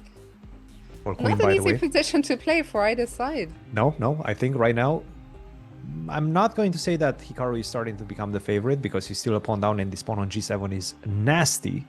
But the queen and the knight are extremely powerful when it comes to creating threats in the position. The last few moves have definitely favored Alireza. Queen to d5. Maybe he's looking to drop the knight to f7. Kick the bishop away and try to take the pawn. Okay, exchange and take the pawn on g7. I think this is what he's looking for. Okay, this should be even now, but we have seen many even positions in this match not end in a draw. We've seen very, very few draws, in fact. But that g7... This is the problem. This pawn on g7 stayed alive, and it shouldn't have stayed alive. But knight d6 is a good move. Maybe knight to e8. A b4, try to push the pawn. Yes. We'll see if Alireza tries to play for more. Rook a7, and now let's push the pawn. Okay. Rook f1, rook f7, perhaps. Yeah, I would love to finally get rid of this pawn. Ouch, ouch. Ay, The ay, bishop. ay, ay, ay, Ow, ow. I see rook a8. Ah, that might be a problem. That's a problem. This is lost. This one Yeah. was really, really tough. I mean, Hikaru had done most of the hard work to get back into the game. Now it is 3 games again with only 21 minutes remaining. I think this next one, I mean, Huge. every game, of course. At this point, you know, every game is starting to become very, very important. But I'm glad to see that Hikaru, you know, doesn't seem to be too upset, because I could easily see myself tilting heavily already at this point. Yeah, yeah. And he goes back to what worked for him. This e4, this more strategical approach, and just try to get a game, just try to outmaneuver What was the Alireza. last game that wasn't a Rui Lopez? Was it like game 2 or something? Has everything since then just be a Rui Lopez? Yes, I believe so. Well, Hikaru is only playing the Rui Lopez with knight e7, knight g6, Yeah. and Alireza seems to be operating under the same assumption that, look, he's up on the scorecard right now. He doesn't need to go crazy with some sort of Sicilians or anything more sharp than just his usual Rui Lopez. Okay, so let's take stock. I don't know if the clocks are right. If they are right, that would be fantastic news for us, Oof, but it's this definitely- looks more like it. This completely changed, right? A lot of things have changed. A lot of things have traded on the D file, and now we have the same. We've seen this dance before. We've seen this type of position before. The knight coming to f5, maybe the other knight supporting his body, but the material is very limited. What do you think about this position? Yeah, I think it's very even. I think it's all gonna come down to these knights again, you know? These knights indeed. Now you have to be careful which knight you're going to allow to be traded off. For example, knight f5, bishop takes f5. That's always a question that you need to assess. Who's going to be better with this bishop on c2, perhaps left still in the position? I'm seeing the bard move a little bit. Yeah, we got a lot of new moves. The bishops are gone, and these knights. The dance of these knights. The dance of these knights. And by the way, I do believe that at some point we're actually going to get a new camera that's going to look over the shoulder of Hikaru, perhaps. Yes, so that we can see the actual board in real time, because obviously we're having some Issues. lag issues. Lag problems. Once again, I'm refreshing and we got a new position. With a pawn on h5, Alireza is trying to create some problems for the knight on g3. And couple that with the fact that you still have some pressure to deal with against the pawn on c3. That's the big problem. That's the differentiator in the position. That's what makes black's position more favorable right now. Yeah, and it's not easy. I mean, of course, you'd love to push c4 at the right time, but right now black has good control over that square. I would love to trade some pieces, but I'm not even sure. I mean, I can play knight e2 because c3 drops. So how do I go on about this? That's a good question. That is a good question, and the answer is refresh. And we got the answer. Still these knights Is haven't knight f- gone anywhere. Knight f3, a bit of a dance right now. Look, if I'm Hikaru right now, I don't think I'm taking any extra chances. I cannot afford losing another one. I really, look, down 4, that's going to be extremely different than only down 3 with still 18 minutes to go, still plenty of games to be played. Maybe 3 games to be played. But right now, you need to avoid not losing this one. Don't get yourself in trouble in this one. I'm curious, is Alireza, you're gonna, I see you're about to refresh one more time because it's I am. hard to I'm- believe that Alireza would be spending so much time, but C4 is on the board, which I'm very, very happy to see. You're happy to see that. And I think we have the, the other color. The second board is far in the past. Far in the past, unfortunately. C4 on the board. Maybe that's the solution, right? We just put like 20, all of us offer up a board and maybe one of us can keep up. Guys, by the way, the lag is not happening on our end, so there is nothing, unfortunately, that we can do about it. No, We've seen some there's trades here. lags on pretty much every single broadcast, and every single board right now gets some sort of lag. I think there's a lot of people watching it this. makes our job very, very challenging, because we cannot trust the times. You know, we're looking at the same position, then we refresh, and then the position has changed completely. That is all okay, Fiona, because the bullet is coming, and that's gonna be even more fun than this one. Knight to b6, this knight headed to c4. I'm trying to get this other knight, my knight, headed to c5. The problem is black has this knight on e6, kind of surveilling the whole board. I always find these, you know, these maneuvering games very hard. I feel like right now the white knights are standing quite well, controlling, but Hikaru is gonna maneuver this knight now, I guess, to e3 and then to d5. I'm starting to like this for Hikaru, I have to say. The king on f6, definitely looking not in shambles, but a little bit in a dangerous situation. Now, if it was white's move, knight e3 would be very problematic to meet for black, but I think with black to move, I think queen to c3 probably came on the board. It did, I see it on the, so queen c3, queen d1. Knight b2. This is what we have right now. Queen to d6, I'm expecting. Queen to d6, try to stay. Yeah, it's actually turning into a very double-edged game. Queen to d6, you're Yeah, probably... that black king could be, I mean, both kings are not Oh, there we go, we got some moves. safe. Queen to c2, he's trying to get to the e4 pawn, queen to e8, defending that. Now the question is how, by the way, the clocks, if they are accurate, they definitely give the edge to Hikaru. 3 seconds. Whoa! Oh. Ouch! Ouch! Ouch! Ouch! That's a double attack. Those tactics. Queen takes f3, followed by knight to d4. Oh, that was rough. That was rough, and that probably means that Hikaru right now is facing a 4-point deficit.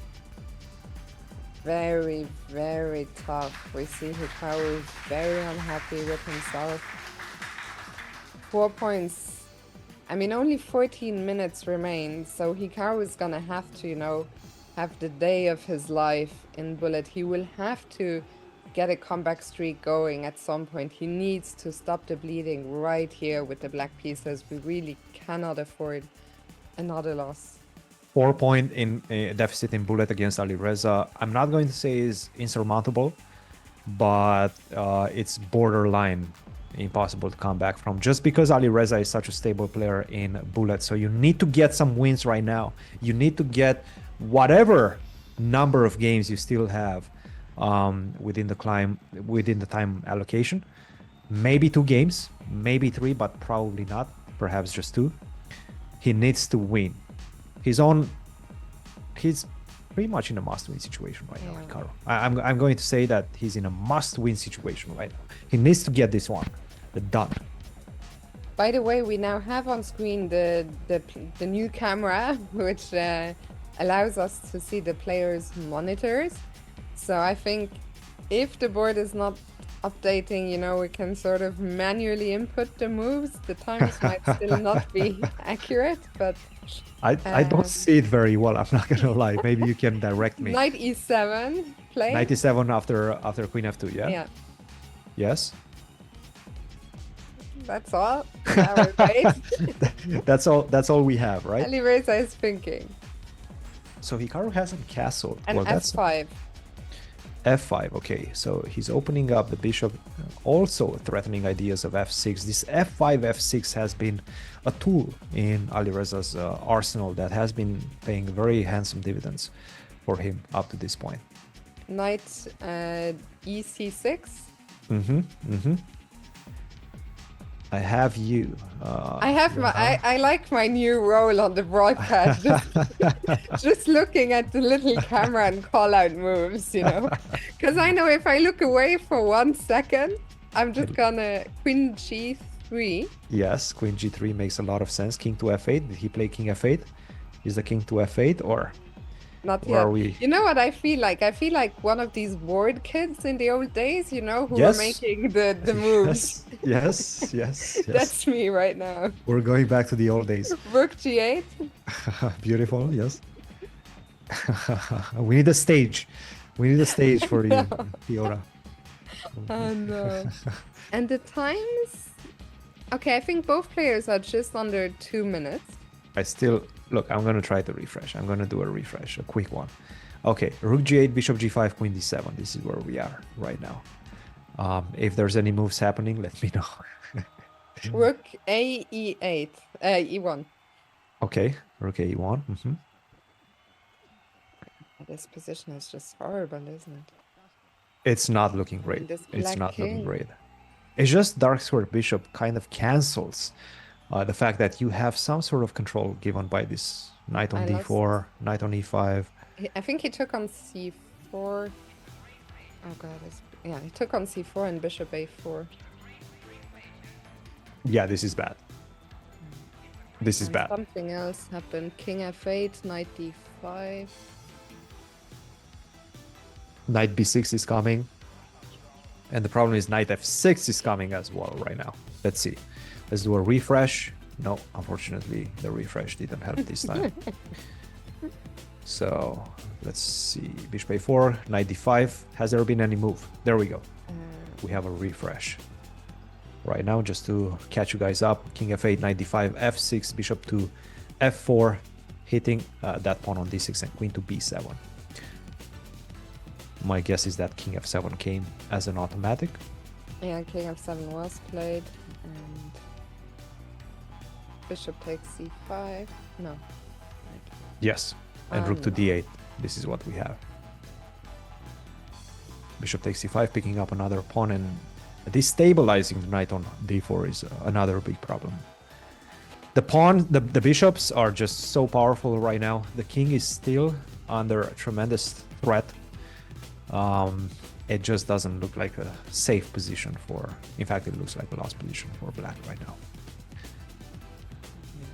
And 2 pawns up for white. I think it might be time to mix up the openings. This one, I feel the last few games just hasn't worked for Hikaru. I definitely agree. Yes, I definitely agree.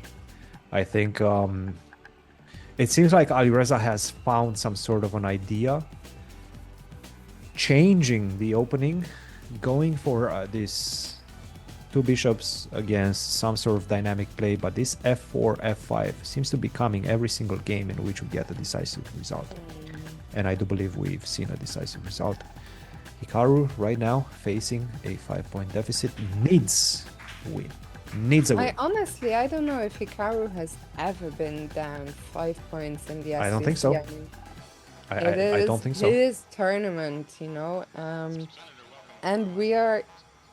I mean, there is still time. He's for gonna get 2 comeback. games. I think he's gonna get 2 games.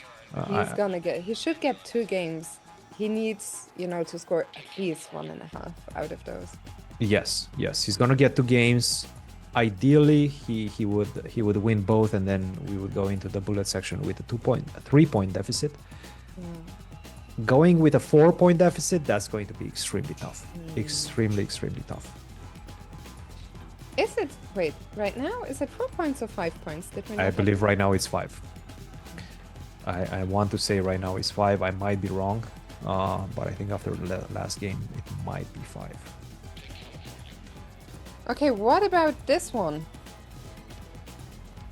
Hikaru is looking good right now because you have some pressure on d5. Rook c8, rook d8 for Alireza are easy moves to make, but you're still going to have to contend with this weakness on d5. The isolated queen spawn, and you don't have the usual dynamic play that you get given by the isolated queen spawn. So I think we're going to see a long grind.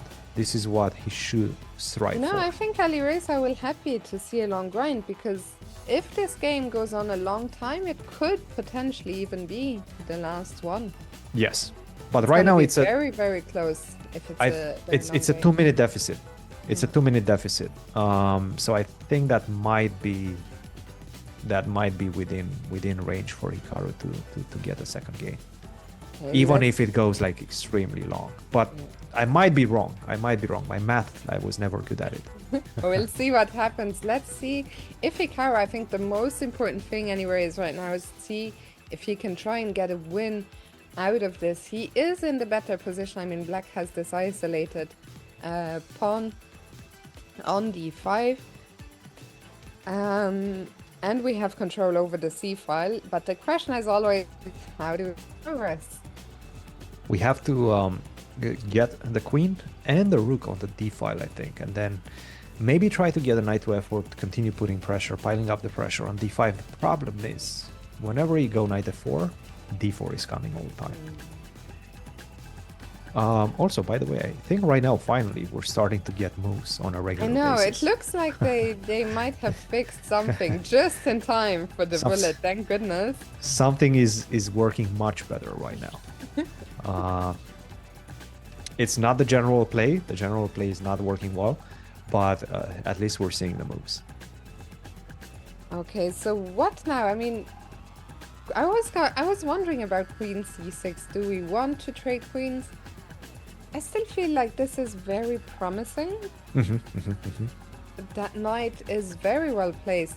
Can we stop black from playing d4? That's the big question. You have to go f3. I think if you don't go f3, d4 is coming. So there and he goes f3. He goes f3. Good move. Because otherwise... And the thing is, with f3, not only that you're gaining some tempies because you're kicking knight away, but also you're getting ready.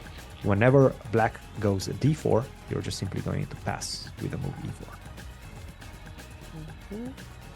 And Alireza is spending time here. If the clocks are correct, okay, we get a bunch of staggered moves. We've seen some action on the queen side. Rook d7, still some pressure. Yeah. There's still some pressure. Alireza is trying to activate with rook a7, rook a2. What happens if we take on b6? I think maybe some knight, not knight d4, excuse me, maybe some d4 ideas followed by rook to a3. And that needs to be calculated very accurately, because if you are forced to move the knight, then I just simply go d3 followed by bishop to d4. So let's wait and see. Maybe we have some more moves. Hikaru is spending a lot of time here. This is a crucial moment. I mean, he wants to keep the position alive. He wants to keep winning chances here. I mean, obviously, I'm stating the obvious, but that's why he doesn't take on b6 immediately. But what happens now if Alireza takes knight g4? Because he's saying, okay, if you want to draw, you can take on g3. But a draw is not going to help Hikaru, is the problem. He needs to try to win, so he needs to try to continue the game going. He have to try something, but what do you try? I mean, everything has been set up to sort of...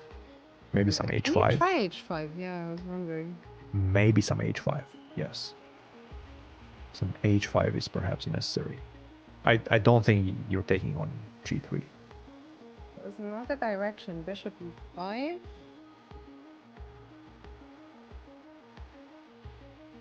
Bishop d4, by the way, is an option. Maybe even knight to d4. Try to get this knight to either f5 or c6. I like knight d4. I mean, knight d4, do I have to just take that? I don't want to take it, but I also don't want to allow the knight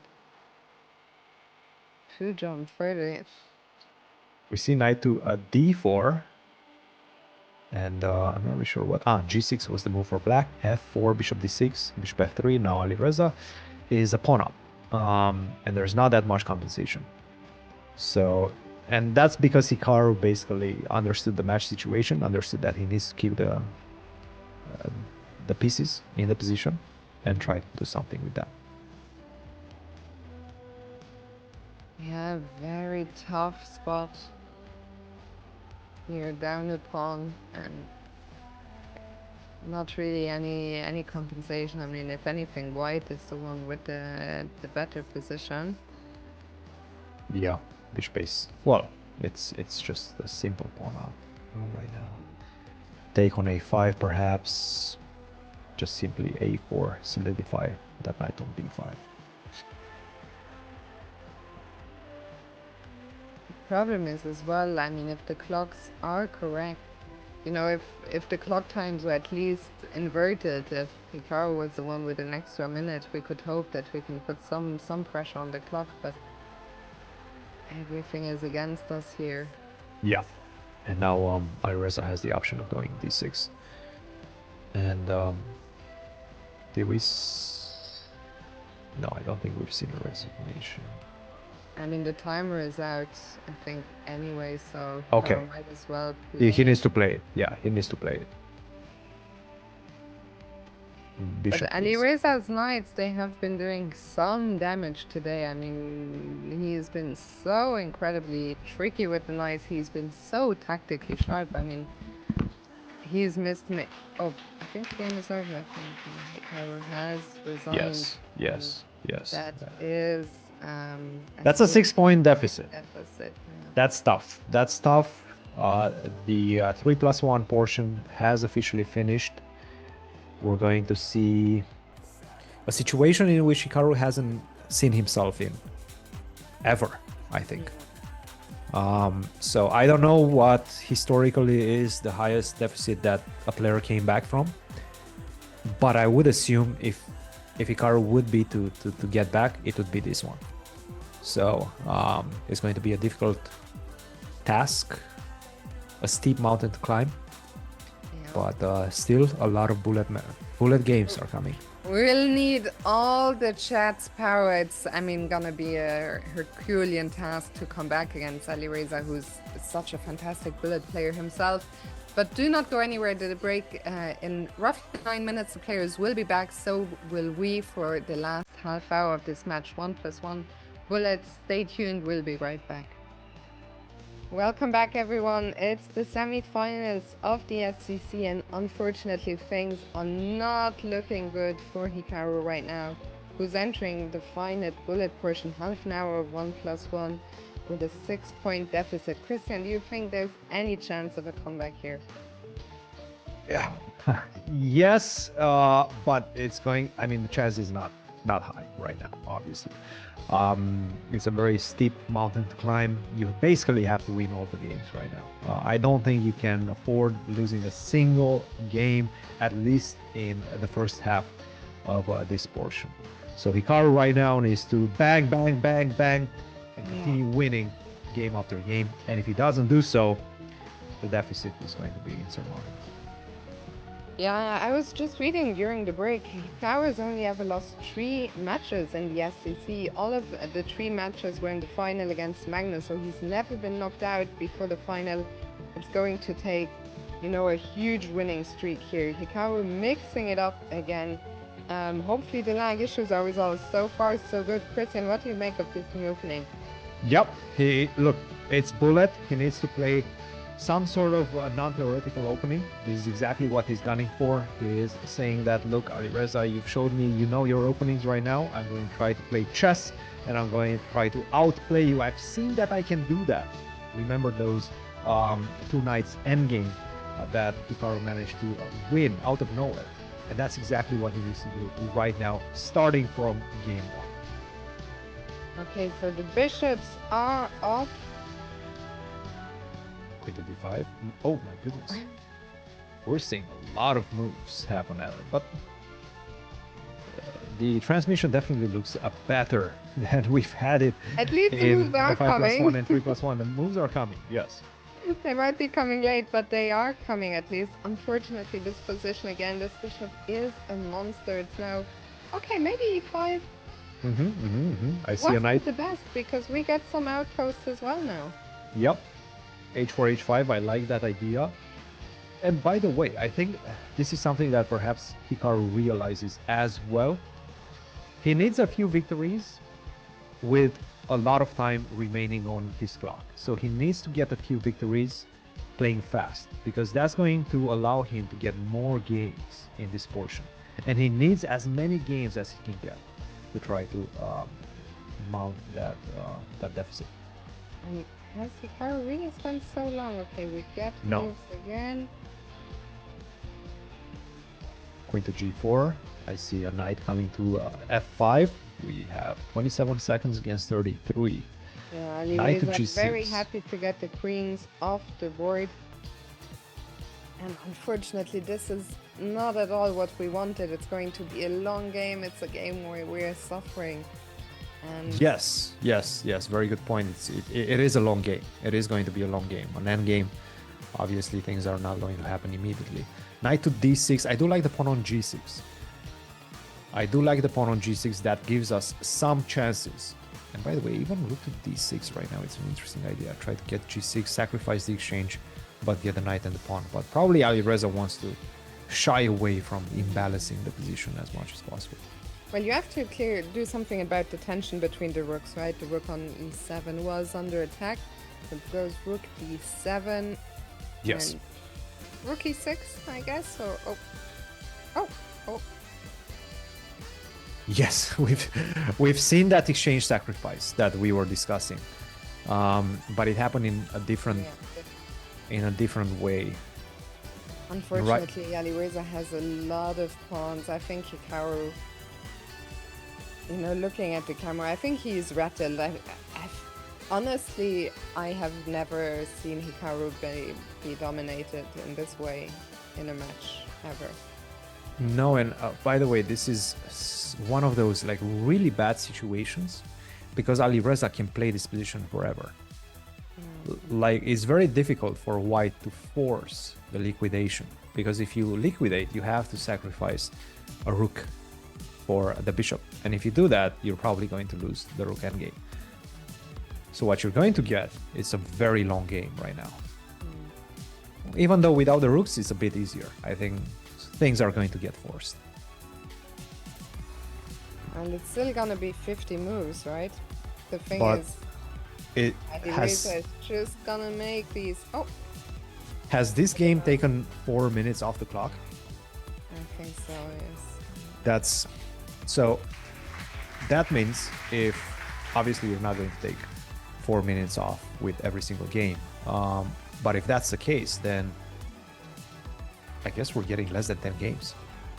Yeah, which means pretty much every game from here on out is a must. I think if Hikaru loses another game, unfortunately, that is probably that. So we see Hikaru do what he, I think, has to do. Go for an attack, even if it's not sound. I mean, we have to try something here And play it fast. Play it fast as well. Yeah. Play it fast. Go g4. Try to get something in the position. Let's see. We're waiting for moves right now. Queen to e3. Get the knight to f4. Let's go. I'm starting to like this position. Knight comes to c4. The other knight comes to f4. There's some pressure in the position. Absolutely. The position looks good. We're doing well. Hikaru's played this. I mean, he still has a minute, which is unbelievable, which means he's played every single move at tempo. Yep. And the position is good. Maybe this is what he needs to do. He needs to Blitz out every move. Alla tempo. Yes. Definitely the best position Hikaru has had in the last, I would say, maybe 5 to 6 games. So that's encouraging. Yeah, and queen e6, c4. How do we continue? Maybe some b5. Okay, trying to weaken the pawn on b3 as well. Bishop to h3 is an interesting opportunity right now. Definitely something. Maybe not right now because you're dealing with the pressure on e5. Yeah, I'm somewhat surprised that these rooks that Hikaru offered in exchange of the rooks. Suddenly, yeah, how did that knight make its way to f5? Hikaru, he knows as well that the tide here has turned once again. He is shaking his head. Yep. Yep. It's just not, I mean, I was gonna say it's not been his day, which I think is true, but it also has to be said that Alireza just played superbly today. Yeah, no. Again, Alireza is a very dangerous player whenever he's in good shape, and right now, obviously, and it's not only this match. It's not only the match against Hikaru. Alireza has been on a tremendous upward trend for the last, I would say, half of the year since the candidates finished. That's like 4 months ago. Since the candidates finished, it's like a completely different player. I mean, he's won almost everything he's played, Yeah. right? Yeah. No, he's doing quite well. Bishop takes c5, knight to And e7. another fork to end this game. That's a 7-point lead for Alireza with 23 minutes to go. Yes. I'm not gonna lie, you know, it's tough, of course, when we're commenting here. We are Team Hikaru. We want to see him do well, but today has just, I think it's just a day Yeah. to forget. And let's not forget, obviously, after this match, there's going to be another match coming up. And then tomorrow, the action continues as well. We have the third place match, and the finals is going to be on Sunday. So still a lot of chess to be played for Hikaru as well. No matter what happens in this match, there's still going to be a Hikaru match. Either tomorrow, either on Sunday. We're going to have to wait and see. Right now, it does seem like Alireza is probably going to take this one. Okay, we need one win to at least believe. We need, you know, Yes. if we can get a string of 2, 3, 4 wins, Yes. you know, it's. I Yes, think let's at get this a few point, with victories. the time situation, we need to win every game, which I understand the chances of that are very damn close to 0. Oh, absolutely. In a must-win situation for sure. And again, he needs to win those games, and he needs to do it in a quick fashion. Queen to d2. There's some pressure right now. There's some pressure. Also, okay, what we need, we not only do we need wins, we need fast wins, but Hikaru has been keeping up the pace. This one, we just have to bring it home. Get rook to f6. Sacrifice the exchange. Why not? I like that idea. Get rook to f6, put pressure on g6. Try to force black to take on f6. The good news is Alireza has no more knights, so we are safe. I mean, there's been so many forks today. It's really been disgusting. And Knight 95. Big moment right now, big opportunity. Will he spot it? Take and then take queen takes d5, and you lose on g8. You also have to contend with bishop takes d7 and queen takes c4. We're not sure what happened. I think we've seen some moves. Rook d4, okay. Decided against knight takes d5. It wasn't an easy tactic, by the way. No. Oh, Still, the position looks good. Still looks winning. Completely crushing right now.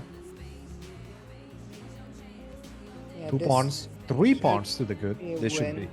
This should be his win. This is his game. This is his game right now. There's no way he's going to mess this one up. No way. Knight to Those g4, by bishops, the way. so watch out.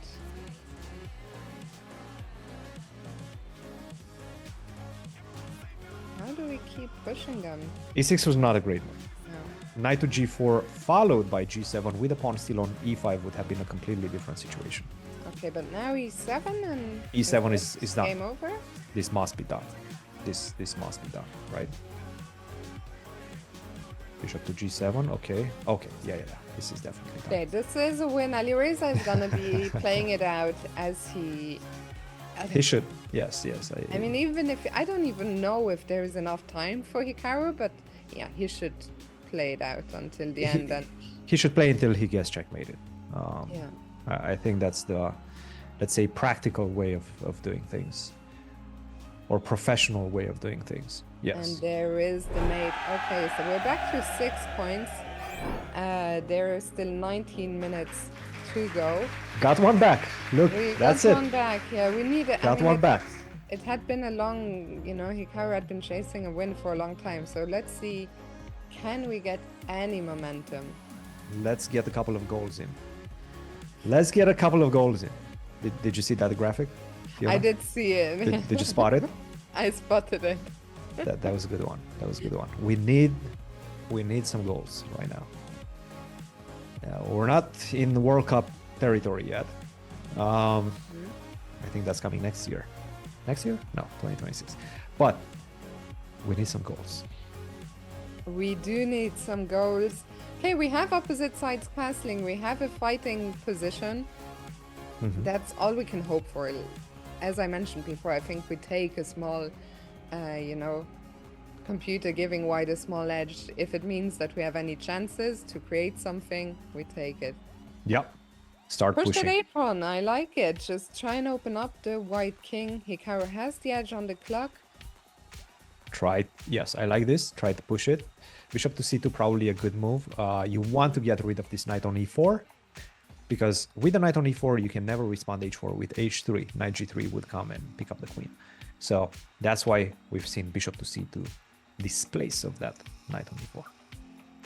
The problem is that this bishop on g6 is such a terrible piece. We'll have to push h4 at some point to bring the bishop to h5. It's hard. I like it.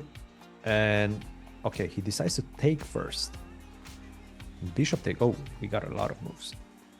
So a pawn sacrifice by Hikaru with e3 for good reason, because you want to open up this bishop. Board. Can we really create? Bishop f5. Okay. I don't know if you're better. I don't think you're worse anymore right now. If you are worse, you're very slightly worse. Just But because it's it, just yeah, awful now it's just a again. draw. I mean, it's a draw, which is gonna take a long time. This is not good. That is the problem. Whoa, Surely this was not played. what? Oh, he did play it. He pre-moved it. I think there was a pre-move. Oh no. Oh no. It was a pre-move. Oh my goodness. Yeah. What to say? I think might Yeah, I be think mathematically Hikaru done has right now. accepted. Yeah, I think he at has. this Yes. point. Yeah. Bishop f1 was a pre-move, and I guess Alireza anticipated it with king g1. And Bishop f1 wanted to pick up the pawn on a6. That was the idea behind it. Yeah, it is. I mean, Optimus is saying it's hard. It is really heartbreaking. But what to do? I mean, Alireza played well. There is not so much that you can have regret about. There is not one single game another game to be singled out, where it's just Alireza dominated the match today.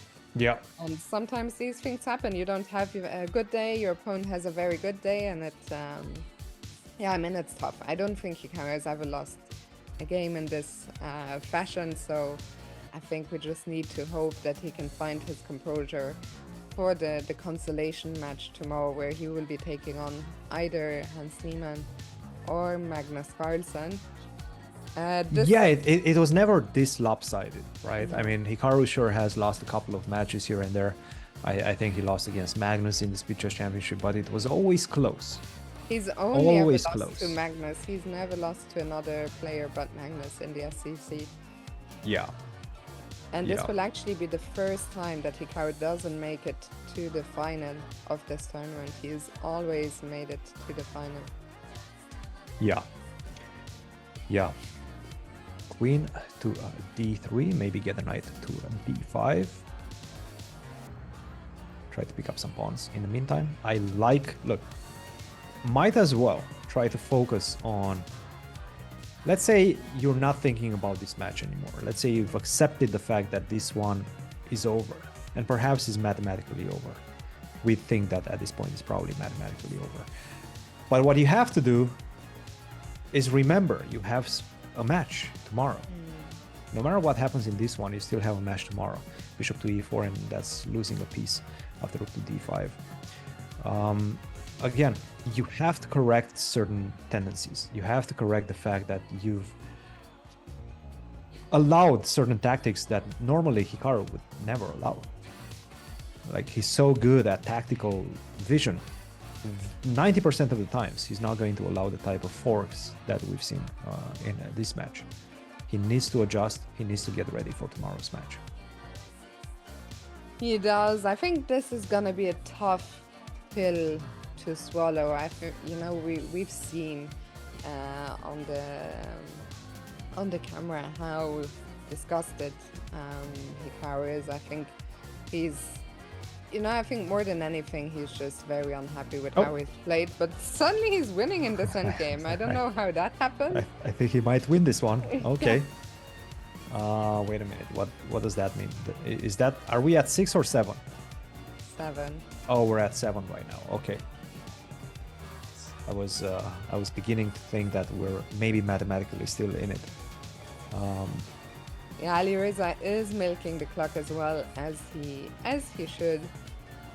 He's gonna let it run out, I guess, before the mate. So yeah, 6. Well, we need 6 more. 6 more, yes. 6 Well, more. if we win all of them, it might be mathematically possible. But you have to win them fast. You have to win them fast. That's the thing. You have to win them fast, so don't think at all. Hikaru cannot think at all right now. It's not easy. It is not easy. Yeah, I mean, we're easy. dreaming. I'm not sure you have time to drink water. That's the But problem. I also, you know, I also think that even if he doesn't manage to make a comeback, I think getting a few wins will be important to just take away the sting of the defeat. Yeah. And maybe, you know, get him in somewhat higher spirits ahead of tomorrow's match. Absolutely. And look, you lose a game by 6. It's a much more depressing situation than if you lose a game by 2. You still lost, I understand that, but at least there's some positive feelings that you can take from a game or a match that you've lost barely. Sure, right now, obviously, it feels like that's not the case in this one. It's been a dominating performance by Alireza. Let's see, can Hikaru, I mean, so far the bullet portion is tied. Can he win the bullet portion? I don't That's a think good point. it's That is a very gonna- good point, yes. I don't think he will care that much, but I think at this moment in time, you know, any win that we can get will be important just ahead of the next match. It's a positive reinforcement of what you can do, and Hikaru, obviously chess is, you know, a very psychological game, excuse me. And if you do have a positive mindset, if you are coming with positive mindset into a situation, especially match situation, then you're going to be in a much better position than if you're not. If you come back with bad emotions, bad energy, then it's going to be tough. And I think this is what Hikaru is focusing on right now. Get that mojo back. Get the mojo back. You still have one match tomorrow. Yeah, because I think the Hikaru we've seen, you know, for the vast majority of the match is a Hikaru that is a little bit unrecognizable. You know, I think, as we've said, Alireza has played very well, but I don't think Hikaru has played anywhere near the level that we all know he's capable of. Yes, absolutely. Knight takes d5. Okay, where are we standing right now? Bishop takes h7. Can he pull away in this one? Hey, still chances to win this one. Rook a1 was a very good move. Very solid move. Because right now you actually cannot push the pawn. Bishop takes c7. If you push, go. Rook to d4. Now I can just simply... Can I take? Maybe I can even take, but bishop d6 I think just finishes the game. Will Alireza find it? 7 seconds on the clock. I have a feeling that they That he played. doesn't have 7 seconds. They might have even finished this game. I know. It's been a strange day also with this lag, right? I know. Especially for us because we didn't get to see a lot of the moves, a lot of the critical moments of these games. But I Hopefully- am hearing that for the next match, this one, by the way, I think ended in a draw. Yes. We might be able to solve the issues, guys. Christian and I will be here to cover Magnus against Hans as well. That starts 40 minutes from now, so there's not going to be a long break. We'll have a half-hour break between matches. The score in this one is 9-6. I think we can officially say that there is no coming back.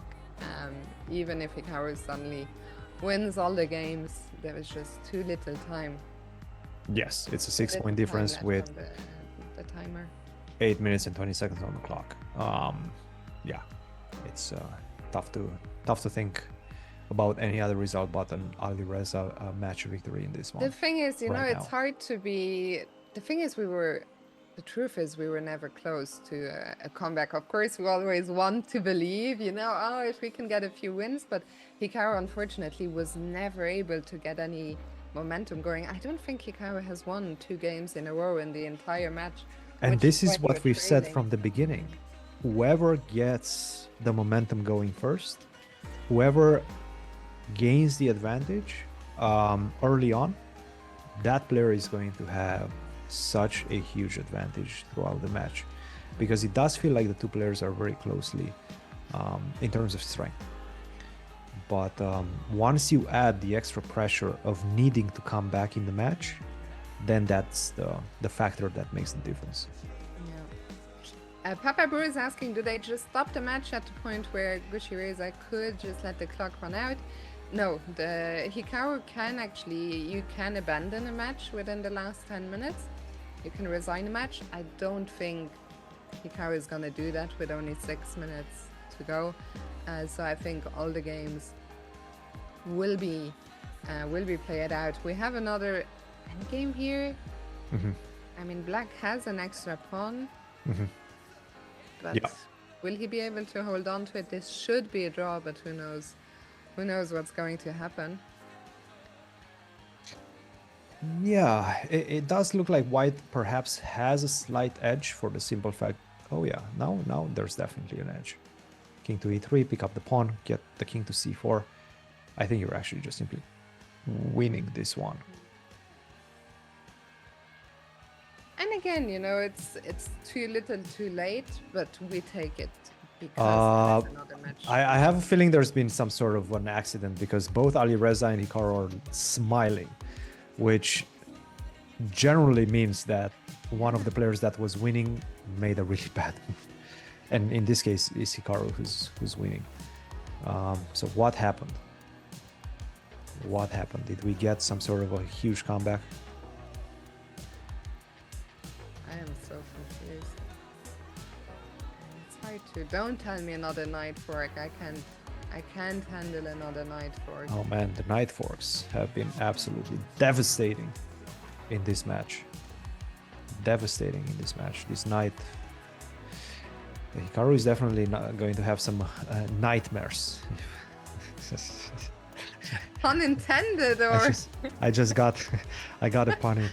Look, we have to have some fun occasionally. we don't know, by the way, why the players were shaking their heads, because so far nothing. I think Hikaru won I that think one. Hikaru won that one. I think in the results we were missing one draw. The last one before this was a draw, right? I think. We're at the 5-point deficit. Yeah, right? I think, Jaren, you just missed one draw between, right? The previous game, I think, yeah. I think that's correct. Anyway, not that it makes a big difference. We are now down to under 5 minutes, so maybe last couple of games, probably. Yes. E5. Okay. Why the double question mark? Because you're just simply losing a pawn after queen d5. At the same time, it's not that clear. So I don't think he just missed queen takes d5. I just think he decided to go for it. He decided that he has enough compensation. Also, again, trying to maybe just have some fun in the last few games, get the mojo back, get the good vibes back. I think this is what should be on Hikaru's mind at this point. I see in the chat JD is saying, I don't think Ali has any chance to beat Hans or Magnus. I completely disagree. I think Alireza can beat anyone in the world. I think against Hans, he would be a huge favorite. I mean, if we take it by the last Champions Chess Tour matches against Magnus in the finals, he beat him twice in consecutive matches. So, and as you said, I mean, his form ever since the candidates tournament ended has just been tremendous. And even before that, Alireza is a player who could beat anyone in the world. He at some point had a little bit of rating slump, but he is so back.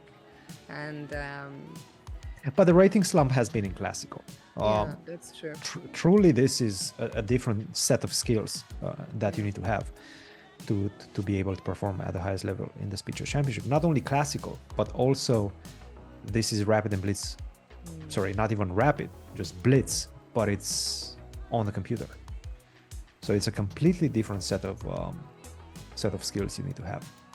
And this is one where Alireza has always excelled. He's always been a tremendous Blitz and Bullet player. He will be a deserving finalist of this year's Speed Chess Championship.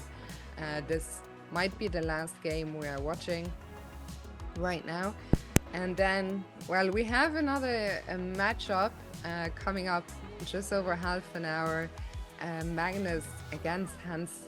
It's the one game that most people, I have friends who told me they cancelled work today. They cancelled all their plans. It is their first people match. Want to see it. People want to see it. Yeah. Absolutely, they do. So yeah, I'm very curious to see how that one's gonna go. As I already said, I think Magnus is a huge favorite, but the onus is on, I think the pressure is on Magnus. Hans doesn't really have much to lose. He's a huge underdog. And it's the first time, Magnus he's defaulted some games against Hans. He avoided him at the FIDE Teams Rapid. So they will be sitting not opposite each other on the board, but next to each other in an esports arena. And yeah, I mean, Hans, he's been on a rampage. He won his 3 matches against the world. He's been in great shape. He's been talking about how to work with Kramnik has been a huge influence, how he soaked up a lot of knowledge from Kramnik, how he's become a mentor, a good friend. Kramnik is his life coach right now. I'm not sure what life coach means, but he's his life coach, he's his mentor, and I believe he mentioned him as a friend as well, which is kind of, look, it's a very funny development that has been happening with that relationship for the past few months. For sure. It looks like, by the way, we are gonna get a final game in this match, as we see a little dance here.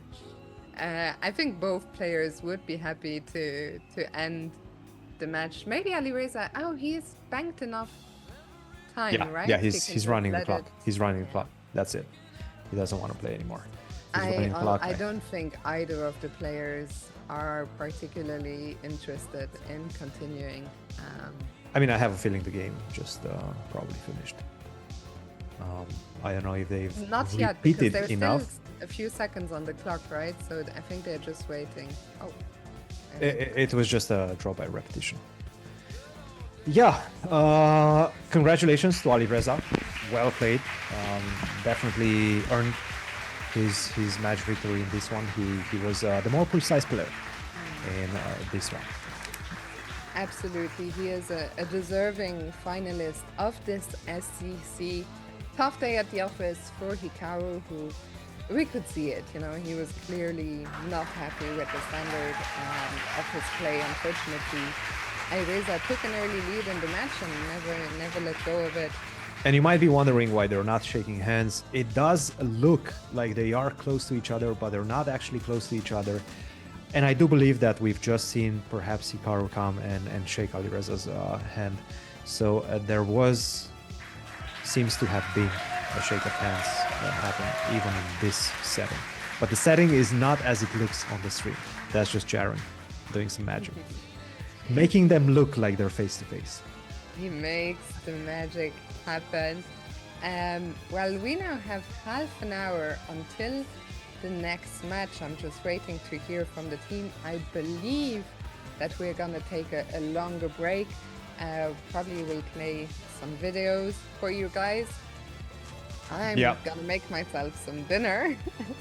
Okay. refuel before the next match. So yeah, this is a big one, guys. Hans Niemann against Magnus Carlsen happening in half an hour. We're going to see if we can catch the interviews of Alireza. By the way, yes, we are going to watch the Hikaru. interviews, so don't go anywhere. Those will be displayed on the stream as well, and we'll be back with the next match. Hans versus Magnus. The match Half that an hour everybody to has go. been- We'll see you guys then. We're almost there. All right, see you guys soon. Ever, Hikaru Nakamura will not be competing in the Speed Chess Championship final match, and it's because of a hometown hero right here. Let's hear it for Alireza Firouzja, who gets the job done. In front of a hometown crowd. They were cheering for you, some sort of like French, like it was like a chant. Like it was going wild upstairs for you with Kevin Bourdie and the crew up there. So how are you feeling? Are you surprised? How are you feeling? Are you just feeling great right now? I'm feeling tired, but yeah, I'm feel relieved. I don't know that the match is over, and I because it's tough to be up on the up in the match the whole time. You have to keep the lead, and it's pretty difficult. So I'm happy it's over. Just so you know, I wasn't going to ask if you were surprised that you won. I know I was going to say, were you surprised by how anything went today? Speaking of the fact that you were leading basically start to finish, is anything about the flow of today just surprise you in hindsight in terms of the flow and just the form that you were feeling? I think I'm very impressed and surprised by Hikaru, because it's crazy that he, almost at the age of 40, he's playing like this, and it's pretty impressive. But yeah, probably this was the most surprising. But other than that, I think the match went the way I wanted, and I played decent chess. Well, Alireza, your recent over-the-board performances were also successful. Do you feel like that helped you coming into this match, that you just won some big events in St. Louis? Yeah, I mean, definitely it helps. I played like 1 week ago, the very tough tournament, so winning that gives you confidence, and I was very optimistic for today's match. What is a confident Alireza Firouzja capable of? I don't know. But Does anybody know? I don't know. I mean, I try to be confident all the time, but sometimes it's just really not possible. Like, it's not about confidence anymore. It's just like everybody is trying their best, and I don't think like me being confident all the time is like the only key factor. Okay, but what about your drip today? Because I see some Michael Jordan there. Were you channeling some MJ for this match? What's that about? Yeah, of course. I watched The Last Dance before I come here. So good. Yes, that helps. Well, and back to your confidence, back about the topic of who knows what you're capable of when you're confident.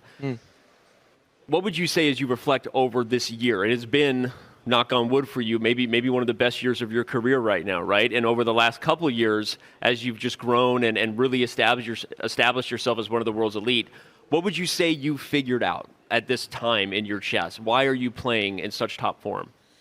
I think I had better years. I had some year that I became 2800 and won Grand Chess Tour also. So I think I was always on this level, but last year I decided to have a bit more like social life, and 20 years in chess is not easy. So Paris will do that to you, I guess. yes, but no, I think that was a good decision to take 1 year of kind of off. I was still playing, but I think you need that. You cannot just play 20 years chess, and bad things could happen. Do you read the online comments? Because, of course, you hit 2,800. Your rating took a little bit of a dive. People are saying he's not interested in chess anymore. Did you read what they had to say, and did you channel that anger and say, I'm going to prove my haters wrong? I mean, people say a lot of things all the time about me, so I don't think I read the comments so much. I don't care so much. But probably I read, but doesn't have so much effect. That's good advice. We should all learn from that nowadays. People have been saying this, though. They said 77% to 23%. Yeah. Would you like to take that home? Yeah, Have you framed that? no, these guys are not professional. I mean, I don't know who is doing this. We're going to have a talk with that guy. I know I'm telling you.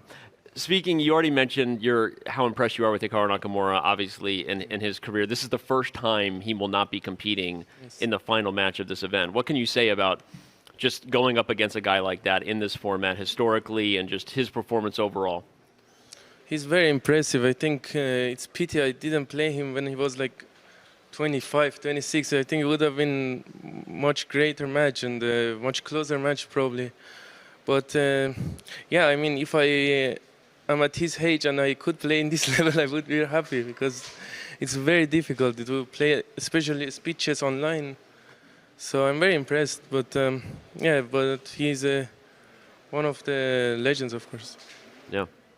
Well, I guess we have another match coming up, and a lot, of course, been talked about off the board between those two. But do you have a preference on who you'd rather face in the final? Yeah, I mean, I have preference, of course. I prefer to play Hans, but I think Magnus is a big favorite. But we'll see. A lot could happen. Sorry, I was just checking on our time here, live audience. But all right, I'm going to go to a question from the chat from Pranov. Shout out to chat, by the way, everyone tuning in. You've been great.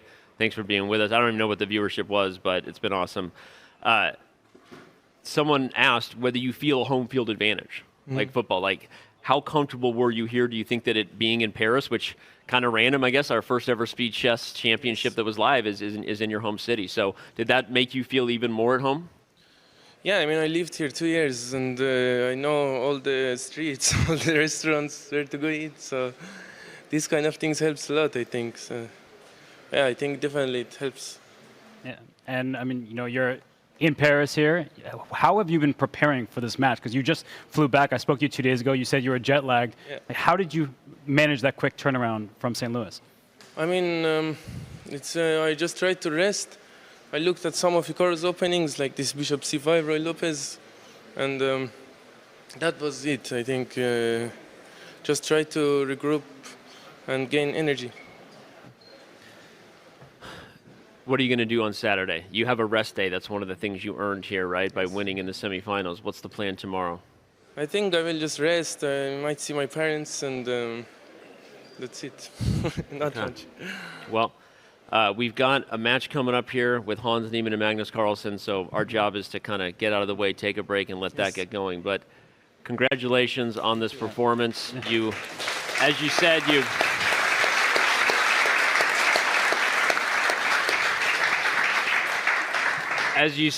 you beat a legend to get to your first Speed Chess Championship final. Maybe the legend of Alireza Firouzja is just beginning. Either way, we wish you the best of luck in what could be your first SCC title Sunday, not tomorrow. And on that note, we're going to take a break.